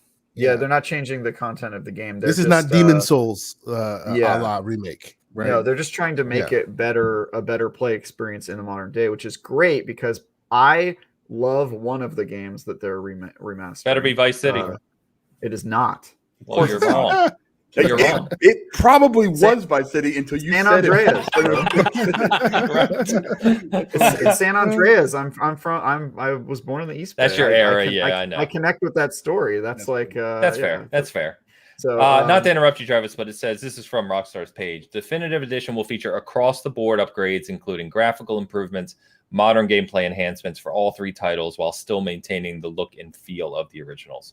They're going to share more in the coming weeks. Stay tuned. So are we talking more Mass Effect Legacy Edition kind of? I think so. I think that's probably a that. pretty apt comparison. Okay. Yeah. Okay. So what I was gonna say though is that like San Andreas is like my favorite game that they're remastering, and it is the newest of the three, and it is really hard to play. Even on the Series X with backwards compatibility, playing at 120 frames, it's tough. It's tough to get through. It looks so dated, and the control scheme is way worse than you think it is. It's like, don't mean to interrupt you. Wasn't I mistaken? Didn't they say that version, specifically of San Andreas, was the port from the mobile version instead of the OG Xbox version through BC? They ported. They ported. Yeah, the version you play now, San Andreas specifically, if you play it on the PlayStation, that's the OG original one that's been ported. So the PlayStation version is actually great. But I thought I saw I think either a Digital Foundry, somebody did some kind of update on that and looked into it, and you could tell that they ported the iOS version and then they put that into the 360, and that's the one that got back compatible to the newest version. That's why it's so badly playing. That could be, but I've also played it on PC. I think I played it on. So I've played like a few versions, and I've also played it on the mobile phone. To be honest, like I've tried to replay this game a few times, and there's really no good way to replay it. So I hear that the only place that the original clean version still looks relatively good is PlayStation. That's what I heard a while ago about that. Yeah, like that's the one where they actually ported it from the OG code all the way through PlayStation, so it still retains the way it looks and the way it feels. Whereas all the other versions, they kind of split off and took the mobile version and brought it back to console and PC, so it kind of looks a little less. Which is weird because if you played them back in the day between PS2 and the original Xbox versions were the better ones. Were the better ones, yes. So that one is lost in time now, unfortunately. That sucks. Yeah, it's so weird. Yeah. Well, we'll get a remastered. I think that's good, but yeah, I played Vice City Ains, but I don't know. The main character. It probably didn't speak to you the same way. It's just a tacky, like, is it just? Whoa! You better watch your words carefully here. Vice City is the best one. Flock of Seagulls, baby. Damn right, GP. Dang right. The main characters. So that's the big question, right? Grand Theft Auto is known for their soundtracks, obviously, and each They'll of have these to. games, They have to have it. They have to, right? Like, I don't care what the licensing costs. You better have those songs on those games. Well, I don't know why they wouldn't, because in the backwards compatible versions, the music They still do. there. I mean, they make like $8 billion a year on Grand Theft Auto Online. You can pay the licensing fee. Come on. They took some music out of Grand Theft Auto 4, but I think that's the only one I've seen that they have had to remove some of the music afterwards. Gotcha. There's no comment here, Dan. So Shizno just $5. Yeah, $5 super chat. Man. Appreciate you. Can we have a moment of silence for that super chat? Maybe that's what he's asking for? Yeah. He just wants us all to shut up. He's paying us to shut up. Shut up for 5 seconds. €1 per second that you guys per second. Oh man. But yeah, I'm hyped for this. I in all seriousness, love all three of these games. It's going to be interesting to see how well they hold up, right? Because if you try to go back and play them, they're incredibly dated. They just are. Oh my god! I mean, bad. It's like it's not like you remember. So I hope. Really, the only one I'm looking forward to playing is Vice City, and I just hope the upgrades are enough to get you kind of back into it. We'll see. I want to touch on this one, guys, because I talked to Dan earlier this week about this, and I may mess his name up, so I apologize if I do. But Toshihiro Nagoshi, is it? Nagoshi? Yeah. So he was the head of Ruga Gotoku, which is the Like a Dragon. Yes, the studio that's made the Yakuza series, Like a Dragon, Judgment, very well-known studio, obviously under Sega. So he was the head of the studio, and he announced this week his departure from both the studio and Sega, which is pretty big news because he's created something very special over there that has a huge fan base, as we've talked about before. So he said that more to come in the future on what he's going to be doing, some exciting new opportunities. We don't know what that is right now. But they also announced Like a Dragon 2 is in development as part of this, which is awesome because I think many of us are excited for that. But I just wanted to mention it to say, it's always a little bit concerning when such a big presence of a studio and series departs because you just never know, it could carry on and we may never even notice. But it is a little concerning because the guy's obviously awesome. He was a huge part of building this foundation. And, hopefully they can continue the legacy. Yeah, I think for these guys, I think it's going to be less of an issue because every one of the guys that got basically promoted to the new positions and his position have been with the studio for a long time. Like the new studio head of this, like Masa Yoshi, I think, or something like that. He's been there since the original Yakuza game. So I'm not super worried about that. He's been a writer. I think he worked on directing with he did part of Like a Dragon. So it's all good news. Like all these guys, like I don't know if you saw like the announcement from their website, but it had like these like 7 or 8 guys like all in black suits. Yeah, I saw it. Yeah. It looks it's like those are the guys that make Yakuza. Yeah, we're good. Yeah, we're totally good. That's all I need. He left, and I think like Daisuke Sato left. He was also part of the thing. So they lost 2 guys, but the people that they're replacing them with all have really good experience with these games in particular, with the studio, with writing the stories. So that kind of eases my trepidation or anything I had. But it's good. It sucks that he's leaving. I hope he does and goes on and does some great stuff. I can't remember where they said he was going. He signed a deal with somebody, or there were rumors of him going someplace else. I can't remember exactly what it was, but GP said here he's going to Tencent or some other giant Chinese conglomerate. Yeah, it was something like that. Yeah, and that's not awesome. I mean, I'm not a huge Tencent fan, but it's just is what it is. And he's done so much for the series. Oh, Beast Mode said NetEase. NetEase. Okay, yeah. Thanks, Beast. Yeah, thanks, man. Beast, your wealth of knowledge, baby. I love having you here. Yeah, great. But it's great. I mean, I think it's a nice, way to start. We have Like a Dragon 2 confirmed now that they're making that. I'm interested to see where they go with it. Just kind of, they've got 2 different directions, right? They can follow both, or they can, just do one, or do whatever they do in the future. Yeah, I'm not. What? Sorry, I didn't mean to interrupt you. I was going to say I'm really interested to hear from you after you finish Lost Judgment, where how that ends and where they can take it. Not spoilers, but you know what I mean. Because I think any of us who finished Like a Dragon know just the potential in what's the main character's name? I forget already. Ichiban. Ichiban. I mean, just fantastic. Number one. You know what I mean? Yeah, he's number one. It's just a great story. So I mean, they continue that legacy. That's going to be awesome. Yeah, I'm not worried at all about that studio, but I do have an interesting anecdote for people who are nerds. What's the name? What's the name of the studio in Japanese? Ruga Gataku. Yeah, so that means like a dragon.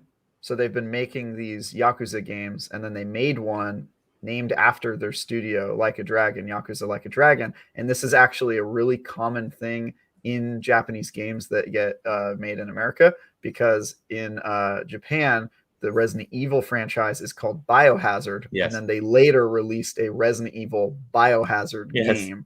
So this is like a thing that they do sometimes. And those games always tend to be like some of the highlights in the series, like Biohazard for Resident Evil and for Like a Dragon for Yakuza. So it's like they know which ones are like special to them. It's like the Ferrari La Ferrari. Yeah, there you go. Car guy reference. I understood. Even though I've never driven one, I understood the reference. Not many people have. Fonz, what's up, man? Good to see you. All right, Travis, take us on this Destiny thing, man. So I'll make it concise, please. Yeah, of course. No, I'm kidding, but go ahead. You're better suited than me. Yeah, the short version is that Destiny has been doing this thing where they've been trying to rein in how much content is in their game since they've been around for 7 years, putting out content all the time. And that means that over time, they've had to take stuff out of the game for a few reasons. One is they claim that there are technical issues with the game getting so large and the file size and the load times, etc., which, they took some stuff out of the game last year and the game got like noticeably faster with load time. So that makes sense. And then two, the player base is sort of split 15 different ways if they leave so much content in the game. So they have to sort of decrease the amount of content that's in the game. So recently they announced that they're removing the content for the Forsaken campaign, the vast majority of it, which is like one of the most beloved and also one of the biggest DLCs they ever came out with. It also was the last thing they made when they were fully under Activision, the last thing they released under Activision. So this has started sort of, obviously it's a weird Destiny thing, and there's a million weird Destiny things a week that nobody cares about except for me and like 9 other people. But the reason it matters to you guys and the rest of the industry is because it has once again sparked this debate of, do you own the things that you pay for? And if you buy a $60 game of Forsaken, is it all right that the company just like takes that out of the game and then makes it so that you no longer own those things, can't access them, can't play them? I have my own opinions, but I wonder what your thoughts are on that. Dan has muted himself like the boomer he is. And I didn't hit anything. I don't understand what's happening. Damn technology. That's not the first time Dan has had to say he hasn't hit anything. Usually in court that comes up, but yeah. Technology never works. Old my biggest question is, and I've seen other people, and this is kind of reiterated from some people I see online who don't like this approach. The question that I see asked all the time is, okay, there's other games, obviously MMOs, people refer to World of Warcraft or Final Fantasy 14 or these other things, right, that are generally speaking bigger experiences or have more RPG elements, whatever you want to say, than Destiny. And they don't do this. They don't see the need to have to remove content to add content. I know. World of Warcraft has done stuff in the past. Okay, but I'm saying generally, again, very generally speaking. So I don't know. I do have trouble, I will say. I don't care either way, to be honest with you. But I do have trouble understanding why, if this is content that's in the game, it's a campaign. Because I actually just played part of Forsaken earlier this year. Remember, I told you I got back into Destiny for a little while. So I actually just played it for the first time. I had never played it. And there's part of, there's areas in the world you can go to and things like this. I do have trouble understanding why they'd have to remove that stuff rather than just letting it persist. Yeah, I think their engine, the Tiger engine, it's really old. It's from the Xbox One days, and I think obviously they were working on it in the 360 days because it had a huge development cycle. Destiny did, so I think some of it might be attached to their engine that isn't super optimized.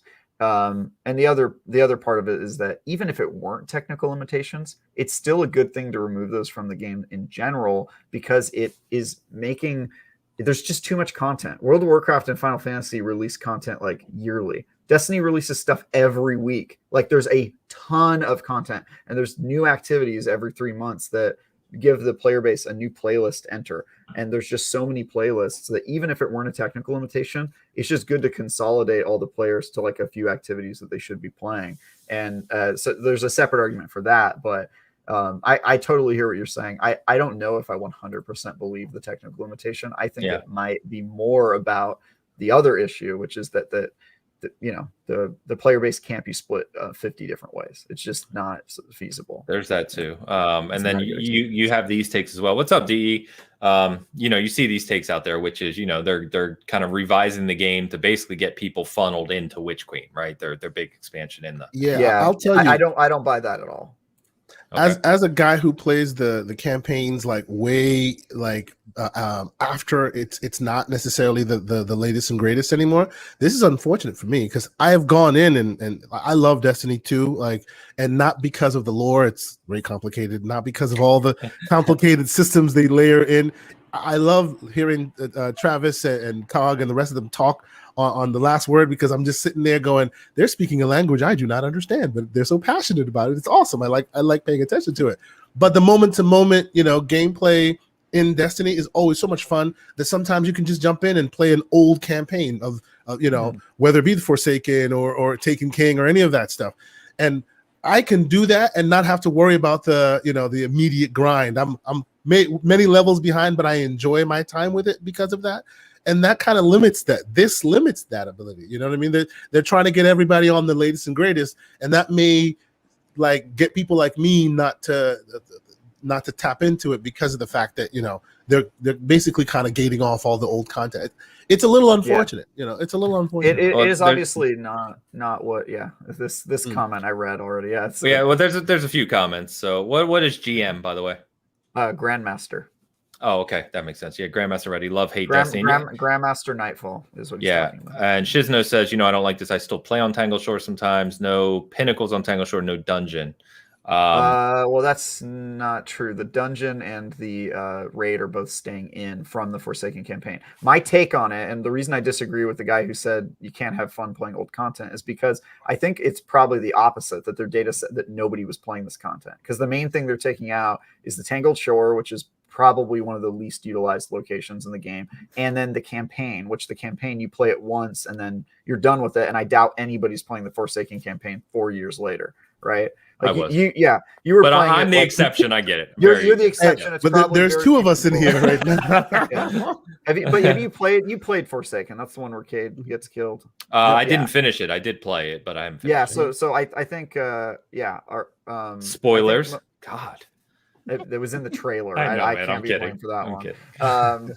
But yeah, I think they're probably just taking out the stuff that they know isn't really helping them, because the other thing they took out was the vanilla D2 campaign. Nobody was playing that. It's been out for a really long time, and it's also not even really a good experience because it's so old. You're you have to kind of go out of your way to get into the old campaign because the game tries to catch you up with current content, and that's a difference of philosophy, right? Every time we have Neo on, he's always talking about Final Fantasy 14. Yeah. The reason I can't get into Final Fantasy 14 is because they refuse to give you catch-up mechanics. They say you have to play 100 hours of old campaigns, and then only after that can you play with your friends and all that stuff. And I'm just like, dude, I'm not going to play 100 hours to catch up with you. I'm just not going to do that, especially when the first 40 to 60. And I've played a good deal of Final Fantasy. Fair. I'm still not even caught up. That is one of the things about Destiny I agree with, is that it's confusing as hell when you jump in there. I mean, there's so many systems, but once if you have someone who can kind of Sherpa you, right, or if you take the time to learn it, you can kind of ramp up pretty quickly to be able to do things with your friends, which is you can skip all the previous campaigns. It actually, if you logged on and you had never played the game before, it would make you play a tutorial mission, and then it would put you in whatever campaign is active, and it would just ignore everything before that. And I think that's, it's a difference in philosophy, but that's the way that Destiny's done it. And the conversation about taking away stuff you don't own, I mean, we can talk for hours about how you don't actually own things that you buy because of the way licenses work and all that stuff. But I just think this is not unusual in games. Like, even if, take like a Call of Duty, you want to go play an old Call of Duty game, try playing a multiplayer match. You can't. The servers are gone. They take the content out because they can't feasibly keep it up. Destiny is an online only game. So it's like that with all the content. Like, if there's not enough players to fill it, they sort of have to remove it, or it effectively becomes not playable. And I don't think it's a new thing in games that content is being taken away. That said, I understand why people are upset about it. So no problem, man. Good to see you. Thanks for coming out. A question for you from Eric here, GP. What's your opinion on the potential removal of Spider, who's kind of valuable for mat swapping? Yeah, so there is a dialogue snippet at the end of one of the activities where Queen Mara says that she's going to kill Spider and destroy the Tangled Shore. So they've already sort of canonized the Tangled Shore being taken out of the game. I am one of those guys who thinks that she's super underestimating the Spider and that he's probably going to survive and be somewhere else, but we'll see. I'm also one of those guys who thinks that Queen Mara might not be alive at the end of this season. So we'll see what happens there. But obviously they need a solution for mats. I think that's easy though, right? You can move the Spider somewhere else, or you can just give that role to somebody else. But if they removed it from the game entirely, that would be a real bad move. I don't think they'll do that. Okay. Yeah, what he said. And Sark, I know, plays a ton of Destiny as well. He said mats are shifting to the Cryptarch. I haven't read that, but that sounds like an easy. That would be an easy. Pretty much what we were just saying, right? Yep. If they did that, I would be like, makes sense. Cool. Okay. Spider's dead. New guy's doing it. Fine. Cool. All right. Anything you guys want to add on that? No. I needed a different language. Yeah, I needed some dubs. And subtitles, right? Subtitles. Wouldn't it be better if somebody else was talking over me though? And at the same time? To you? Yeah. No, I'd feel you. No. Yeah.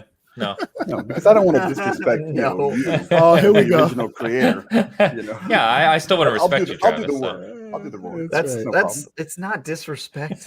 Oh boy, let it sit. Let it sit. I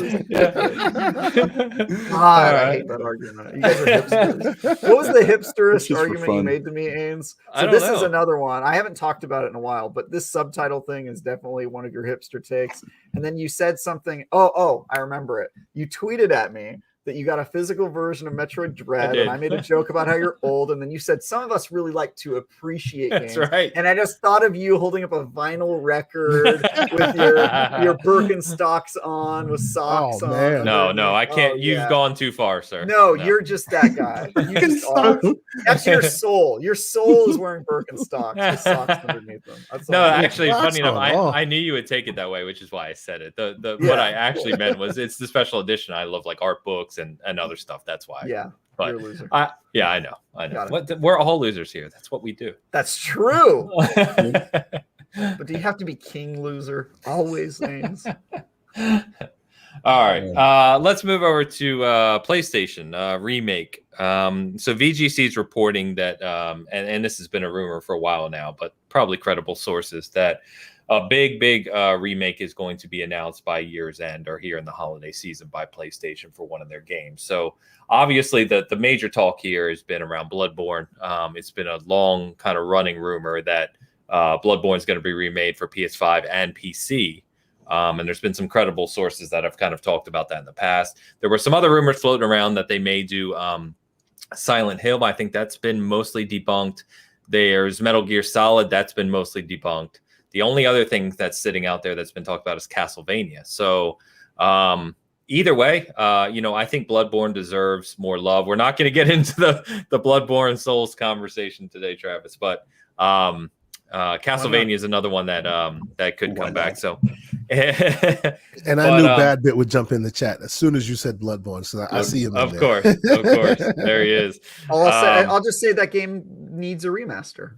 How about that? That's an ambiguous statement that I think we can all agree with. But either way, I'm excited here. I think there's a lot of IPs out there that are beloved that people are waiting for remakes. And I get the whole new IPs, not remakes thing, but there's been a lot of good remakes. And I think it's great. And I think Bloodborne would be one. If you try to play Bloodborne now, still a fantastic game, but the frame rate is rough. It's really rough. It does increase it. They could. It doesn't even hold 30.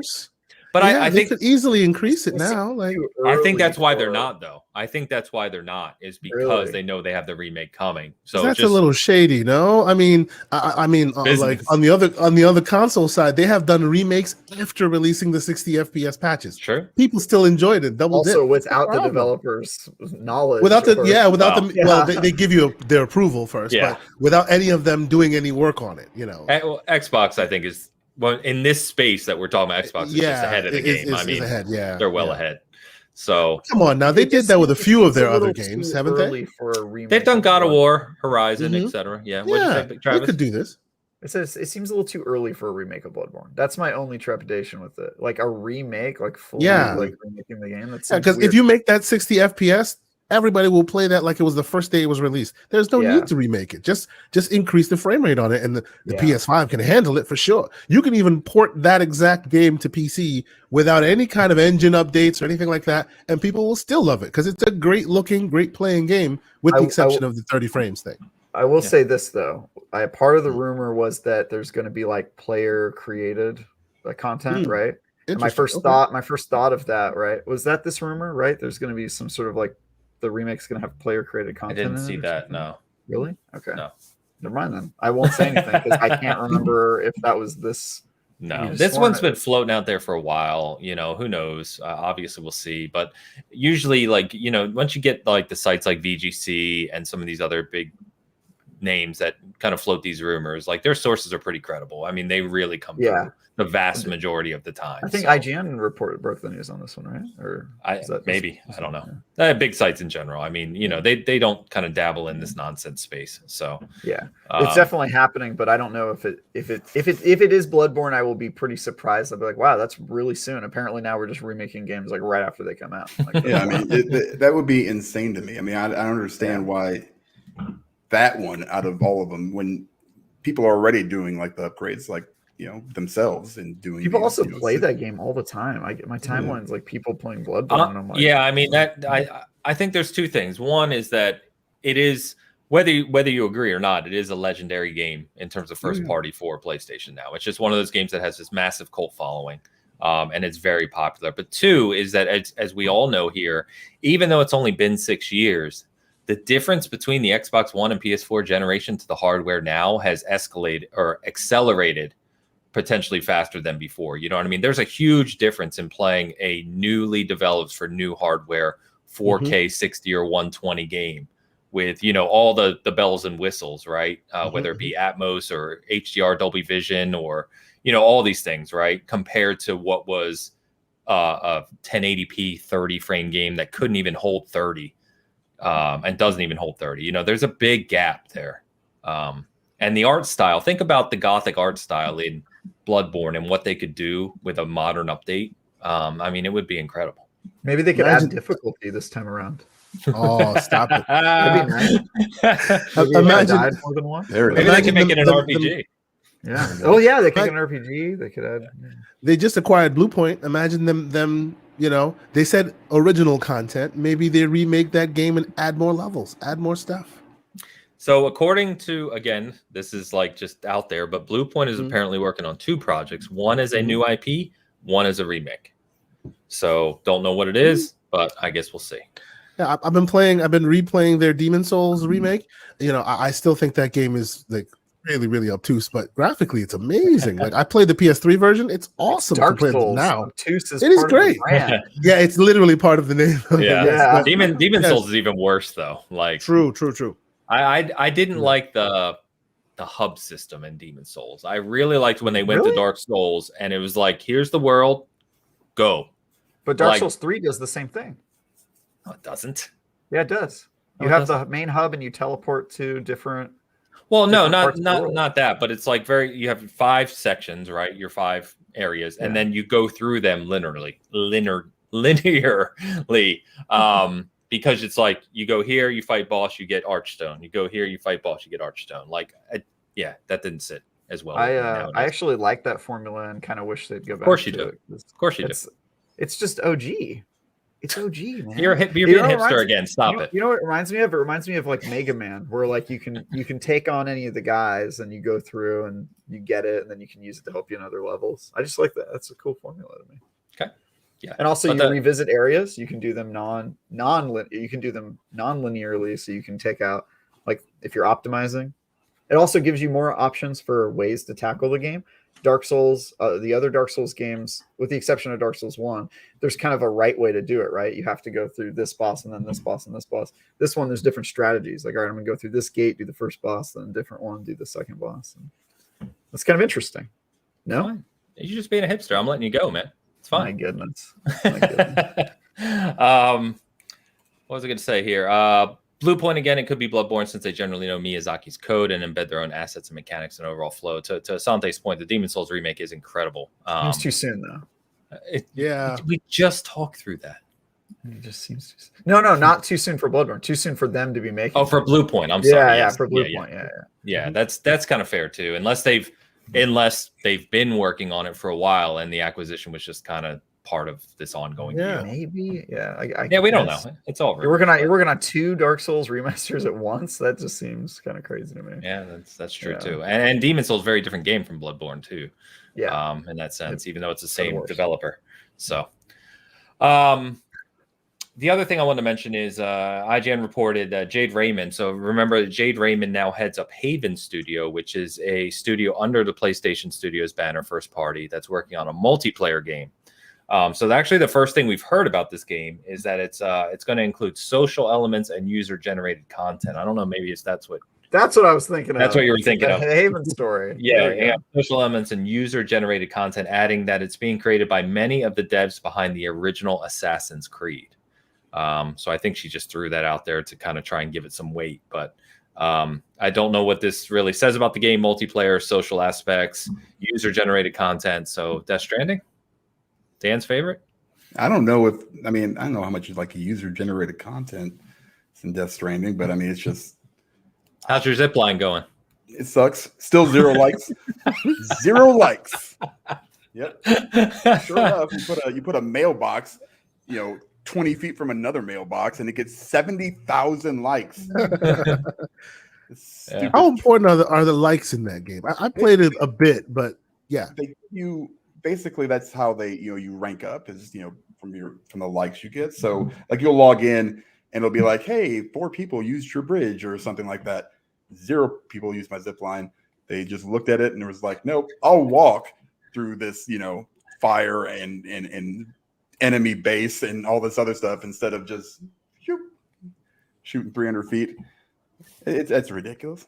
They see that you made the zip line and want to particularly like avoid it because of you. Apparently, that's what I've come to now. I've now that's your theory. Like anything, like if you come out of like a distribution center. Do you like that game, Ains? No, he hates it. So no, it's not that I hate it. I didn't play it. It doesn't interest me. It is the ultimate walking simulator. I agree with IGN's original review of that game. I don't think the game's very good. Oh, I love that game. Yeah. Absolutely. I can see people really liking it. I really can. It's just bizarre. Yeah, I can see it. It's the journey, but thing. I don't get that. That stuff is weird. That stuff is weird. That stuff was weird. Yeah. It's all part of the journey. Really, they would get flamed. Well, if there was an Xbox game with Monster Energy prominently figured, people will be destroying it because it's a weird PlayStation game by Kojima. He gets away with it. I don't. They took that out with the director's cut, so that's not in there anymore. So, probably licensing. Yeah, there's no way that's the director's cut. Then the director made a decision about that Monster Energy promotion. That's man. Yeah, didn't he already come out and say he didn't want it to actually be called the director's cut and it wasn't his decision? Yeah. So there you go on that one. You could still get ads for Norman Reedus's ride on AMC. Every time he takes a dump. So that's there. So if you ever need that, to be reminded. And it's funny because I do like the updates that they put in the game, though. It looks like it's interesting. They rev up the motorcycle when you go in there, and so that's their promotion. It's like you've got a mix in the chat. I know this game's pretty divisive. Some saying they loved it, some saying for sure. No. I mean, hashtag Travis is right. Specific. There's some. They've updated a lot of once in a while. The other stuff, like the combat's way better now. It's just frustrating with my, why did I do all this stuff to try to level up and wasted. That's the weird part about it. That's the box art quote right there. Yeah, it's very weird. To my understanding, I think I've put maybe 6-7 hours into the game until I hit boss fights, and I was just like, okay, I'm done now. But it was about the traversal, right? And you eventually, it becomes this mental game of getting it, and it was all the journey. I came to the realization that the journey was actually part of that game. It was about the difficulty traversing it, right? Yeah, which is all well and good, right? And I know people who've spent hours into that game. And then you release DLC that gives you jetpacks to make you zoom past the level. It kind of negates the whole purpose of the game. No, it's not like you're reaching the end for something grand. There's nothing grand. It's the journey. So why did y'all shorten the journey? It just weirded me out. I hope somebody who's played the full effect of the first game plays this director's cut with all the updates and sees if there's actually a new game there, differences there. Because I just feel like all the updates they added to make it a bit more approachable kind of counteracts the whole message of the game in the first place. That's like a Dark Souls argument. The Dark Souls community is always talking about that. You make it more approachable, or you losing the core ideas. This was about the weird hardness of the walking, and now it's just you don't got to walk at all. Here's a robot. You just sit there and he'll walk for you. I'm like, that was in the original. Was it? Yeah. Well, there was the one that goes with you. Now is different, so that you can basically have a robot that will walk with you and carry some extra stuff for you. I mean, they haven't added a whole lot of stuff to make it way easier. They added some kind of shooting thing that launches. You can launch your cargo I saw that trajectory and then go pick it up at the destination. Yeah. Right, yeah, that's I haven't really even gotten to that point yet, but the zipline stuff that was in the original game, and that's probably the easiest way to traverse the whole map. It's just you go up to it and you zip to the one, you zip to another. You don't even have to get off the damn thing. But apparently people enjoy walking and carrying these stupid things. And so I don't know. I thought I was trying to make it easier, make people's lives better. I failed miserably. So screw these people. I'm going to avoid every single one of their things. And you're not the only one. Double Barrel Gaming, Mr. Boomstick, he loves that game. Against the grain, he is all about it. Many, many hours played. Maybe one day I'll jump back in and see if I can find that fun. But for now, it's a little weird. Yeah, that's all I'll say. Yeah, I would say Fallout New Vegas was a better mail delivery game. If we're talking games where you play a postman, as a courier, a delivery guy. There's the Paperboy, there's Death Stranding, Fallout New Vegas. I say Paperboy. I'll give of that list, Paperboy, GOAT. Yes. I'm sorry. More than New Vegas. Impressive. GOAT. Paperboy in the arcade with the actual bike handlebars. Oh wow, that's taking it to that's awesome. Yes, indeed. Wow, indeed. you're a Death Star. I'm old. Yeah, I know. For sure. Yeah, I'll say, good game. Yes, also another amazing game. I'll say definitively, subjectively, the best game ever made. Not for me, but the best game ever made. Tetris. It is the highest selling game of all time. It's hard to argue that you fundamentally Tetris is the perfect game. Yeah, it is from a design standpoint. But and I have lots of arguments with my co-host about this as well. But Tetris, man, it is what it is. Yeah, what are you gonna do? Timeless. But AKW, Walt, good to see you guys, man. No, never apologize for being late. AKW, all good, man. We just been hanging out. Sorry, I was looking for the guy. Yes, get that 1 second. I was saying just on Death Stranding still. It's strange, but the tedium of Death Stranding is one of the things I love so much about it. That is it's about the journey. That's the what's the damn it. I'm having a brain fart right now. Where the kidnappee becomes yes. I know exactly what you mean. What is syndrome? Stockholm syndrome. Thank you. Yeah. That's like, I've heard that argument so much. I'm like, I think you have Stockholm syndrome. You're convincing yourself this boring game is fun. I don't know what's wrong with you. Death Stranding. It must be fun. I spent $70 on it. It's got to be fun. No, Come on. It's so boring. It's so boring. Death Stranding was like, we used to talk about Kojima a lot on the show. And, his games are very divisive as they are. And when they started the show Death Stranding, I was in the camp of, this is just not for me. Like if people love it, they love it. Great. That's cool. But I knew just watching it and knowing Kojima, this is not for me. So I never played it. You ever watch like a bad art house film that you feel like you have to like, otherwise people will think you're not smart? That's Kojima games. It is. You know what recent movie that popped in my head was The Lighthouse. Yes, that's a perfect example one. And if you say that you don't not good. If you say you don't like it, then people were like, "Well, I don't think you got it," and you're just like, "No, I just didn't like it, dude." Like it's like people try to convince you that you're so just Kojima not can't make a bad game. Is what you guys are saying? The people that it has to be you get it or you don't. I think so. I think that's what Travis is saying is like those people are just like, if you don't like it, it's not that you have a valid opinion, it's that you didn't get it. And I hate that argument too. Exactly. I hate that argument. People do that. People will be like, "Oh, I just don't think you really understood what he was going for." And I'll be like, "I don't think you understood what I was going for. It's not a game, and I hoped to enjoy it." That's enjoyable. That's funny. Oh man, so true. So true. I just, you play enough games like us, you get to know your taste, right? And I'm at the point now where I see a game, I don't care if everyone on the planet's enjoying it. If I see it and I'm not going to it doesn't interest me. I'm not going to play what it's for you. Yeah. I will always try new things, even if it's a genre I've never liked before. I will play your game. I just will also give you honest feedback about it, and my feedback is you're boring. I tried Boyfriend Dungeon and Ace Attorney recently, so I'm spreading those wings. Did you? So let me ask you. I'm sorry. Go ahead. I was just asking Ames, how far did he get in Ace Attorney? Not far. First case? No, I haven't played it much, to be honest, but I did try it. I tried. Yeah, it's because the Halo flight happened like a week. That's true. I knew it wasn't gonna stick. It wasn't gonna stick. Yeah. Go ahead, Asante. What was you gonna say, man? No, I was just gonna ask that in that game that you guys it's all about the journey and this and that.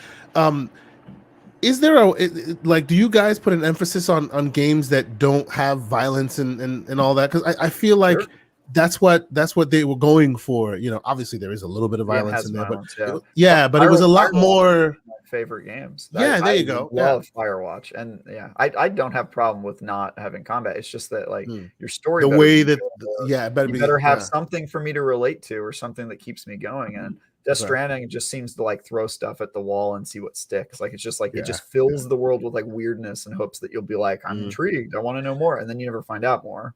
So speaking of weirdness, I'm sure I'm in great company. You guys probably know exactly what I'm talking about. But Atomic Heart, I've been keeping attention on that game for a long time. I have no reason to think so, but I feel like it is Kojima's long lost Russian twin who made this game. I can't wait to see it come out. It's so strange. It looks so great. strange. What game? It looks Atomic Heart. You should look it up. It's a very kind of almost Soviet looking first-person shooter. Showcased at E3 with cool Russian EPM music running in the background while weird-faced monsters come at you. It almost looked like if Wolfenstein was made in the Soviet Union. That's kind of like what it looks like. And it looks bizarre, but it looks great. Yeah. So every time I see it, I think Russian Kojima made this game. I'm sure of it. There is a Russian Kojima out there somewhere, I'm sure. He's got little glasses. That's right.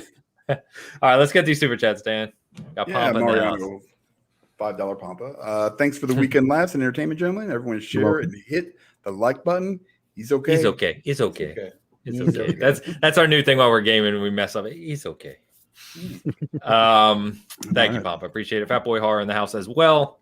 Yes, the £5 super chat. If that's the case, did I just not get The Last of Us 2? I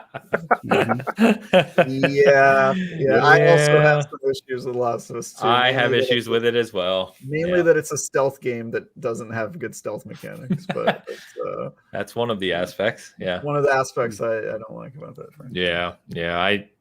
We're not gonna get on Last of Us 2 because I'll go on like a 20-minute rant.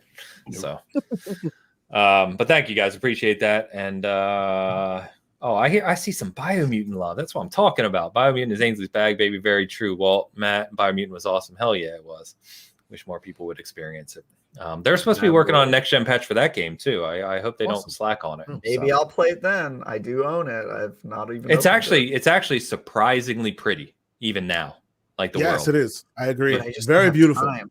Oh, I know. I'm just saying from a graphical standpoint, it's surprisingly pretty, and it runs at 60. Me, I like the cat thing that you are. You're like. I'm telling you, man. Game is underappreciated for sure. Agree. Yeah. All right, guys, man, it's been fun. That's the topics we have. A couple things to pay attention to this week. I am sitting down, so I know people watching were kind of curious about my conversation with Colin Moriarty. He reached out on Thursday night and said he had to reschedule. We were going to record on Friday. We've rescheduled. We're going to shoot this week on Tuesday. We've actually changed topics. I won't go into details in our emails, obviously, because that was between us, but we're going to be talking about a different topic, not the whole Xbox and PlayStation acquisition thing. So it's going to be more of just him and I sitting down and having a conversation about something more kind of enjoyable, I think, and less controversial. So more game related. So stay tuned for that. I think it'll publish late this week as you're watching this, but I'll keep you posted. You can check out my Far Cry 6 review. We did video and written reviews, a lot of detail in there for you. If you have any questions about the game as you're playing it, I'm over 40 hours now. So you can hit me up. I'm happy to answer anything. And Elu's currently reviewing Metroid. I know Metroid reviews are already out, but like I said, Elu's taking his time, and he's a huge Metroid guy. So going to give you a lot of context to past 2D Metroids, how it stacks up, the differences, etc. And then if you missed it, earlier this week we did a roundtable discussion on Halo Infinite's multiplayer flights. Sadly, Travis couldn't be there with us, but we had 8 people. Ton of people showed up. It's at like 12 or 1300 views already. It's done really well for us. People really, really enjoyed it. So in fact, I know one of the guys, one of the Apex developers, funny enough, commented on it too. Nice. So yeah, pretty neat. So it was a blast, like 2.5 hours, and it just flew by. We could have kept talking forever. So very fun to do. I'll be at the next one. I really wanted to go. We've got more coming. We'll obviously do a post-launch discussion on campaign, which will be a big topic. And then we'll keep these going because they're a lot of fun. So just stay tuned for those. But guys, thank you so much, everyone who came out today. Really appreciate you. Asante, man, you've been an excellent guest. Thank you so much for coming out and hanging out with us, man. I appreciate it. Hopefully we get to game some more in the future. I know we got a few games of Halo in several weeks ago, but we've got to play some more in the future. So where can people find you, man? Oh, I will first and foremost say thank you, gentlemen, for such a great invite and an awesome show. I appreciate all the content. I appreciate, as I said, I'm a big fan of Ty Guy Travis. I appreciate the Season Gaming, excuse me, the channel and Dan's work, and I'm always in the community one way or another. So I really do appreciate you guys sending me this invite. You can find me TKO Asante on the screen, on Twitter, on Xbox, on PlayStation. I play everything. I enjoy all that stuff. As Ains had said at the top of the show, I host the Gaming Circle podcast with my boy, Mr. Everborn Saga. He wasn't here this week because the man got accepted as a contributor in New York Comic Con. So he was out there selling his wares. We were very proud of him. So nice. if you haven't had a chance to, and you know who I'm speaking, please go give him some congratulations. We appreciate that. We do the Gaming Circle podcast on Saturdays at 10 a.m. This week I was actually pretty happy because in his absence we were able to do a more international show. We had the Wandering Dutch on from the Midweek Mix Up Collective, and he's in the UK. We had another gentleman on from the Netherlands, and we were basically having a discussion on gaming internationally and what they see and how they appreciate it. So if you have a chance to go check that out, we appreciate that. On Thursdays, we do On the Reel, which is myself and the aforementioned Everborn Saga on his channel. There we do movies, TV. We're kind of slanderous. We do a little bit of savagery. If you're a big Batman fan, maybe you might want to avoid that because there's a lot of Batman talk on that show for some reason. Everyone has a problem with Batman. We need to analyze that, get into it. Wow. But yes, we have a lot of fun on that show. So please, come check us out. I really appreciate the invite. Been awesome having this great chat with you guys, and we should do it again. Yes, absolutely, man. Thanks for coming on. And just a shout out Everborn as well. Obviously goes by Everborn online, but he created the Everborn Saga, which is his kind of universe that he created and why he's at New York Comic Con. So definitely shout out to him. Really good dude as well. Got to get him on here one time too. I got to read. Yeah, he'd be a huge fan. He's a huge fan like I am. So when I told him I was coming on, he's like, wow, that's pretty awesome. He was very happy. So there you go. Shout out to Everborn. I know you're probably watching this. he's on the floor right now at NYC. And congrats on that, because that's a big step for him, which is awesome. Yeah. So Travis. Yeah. Well, first, Asante, just want to say I'm a big fan of yours too. You're a sharp guy, great podcast speaking voice, and may your days be bright and all of your games be possible. That's my wish for you on this day. You can team dubbed. Team dubbed. No. So yeah, you can follow me on Twitter at TieGuyTravis if you want to see me tweet about things and make stupid jokes. You can read my articles, reviews, and previews on IGN.com. I recently did a preview of the Grounded Hot and Hazy update, which is going to bring a ton of RPG-like elements to the Obsidian Grounded game and make it more like other games you would expect to see from Obsidian, which is pretty interesting. So you can read that online. That went live this week. I have some other stuff coming up that I cannot talk about, and then you can find me on The Last Word every Thursday at 4 p.m. Pacific, and obviously here. So that's me. That's awesome about Grounded. That's the game I played when they first kind of released it to early access, and that game's very got a lot of underrated potential. Game. Yeah, very underrated. It's fun. It's really interesting. Yeah, they're adding a ton of stuff, and I talked to the developer, and he said, the creative director, he said the main thing that they're happy about now is that they got all of the bugs and builds and all that stuff done, and now the whole team is focused on just making content, and so they're adding like new biomes, new bosses, new just stuff. They're adding more RPG, like an armor system, weapon crafting, all the stuff that you would expect to see in like an Obsidian RPG. So I think the future's pretty bright for that game. That's cool. So this may be a naive question because I haven't checked it out in a while, but when we played it, we finished the kind of minor story thing that was there at the time in the initial release. Has that been expanded yet? Like the story? Yes. Okay. Yes. Yeah. They're adding a whole bunch of new stuff. They're adding a sandbox to the backyard that's a big desert. Nice. That if you're in the direct sunlight, you get a sizzling effect and you'll like burn out. So you have like to a survival type go thing. from cover to cover, and they're adding a bunch of interesting stuff and new like dungeons to explore underground and stuff like that. And then also a secret lab in one of the biomes that they very specifically did not tell us more about. So they definitely have some secrets coming up. So excellent. And by the way, GP says he checked out the Grounded preview last night. Great work. Nice. Cool. There you go. Yeah, it's very fun. Them spiders though, boy, I have to turn that setting up. It is whoa, oh my goodness. Like the screen, and you're like this guy, and that's the spider. No. Yeah. That's happened to me a few times. They got that arachnophobia mode, which now I'm seeing a lot of joke, you need it. A lot of other games are saying, why isn't that in every game? Because there's giant spiders in basically every game. But yeah. Face your fears. That's what I say. Yeah, guys. So you see, like Pompous saying Grounded is great. I'm in. Yeah, I'm in, guys. We'll get back to that. I know me and Elu and a couple others played that previously, but yeah. Yeah, the Hot and Hazy update's coming out later this month. It'll be like at the end of October. So sweet. Yeah, there you go. Some time. Check it out. There you go. Yeah, before Forza launches, and then Halo ends my world in December. So games. Dan, anything to shout out, man? Nope. Love you. Love you guys. Yep. Thanks for coming on, man. I appreciate it. Nice meeting you. For sure. You too. So, for sure. Yeah. Be here next week. That's all I can say. Fair enough. All right, guys. Thanks for everyone listening in, tuning in later. Always appreciate everyone, and we will see you next Sunday. Peace.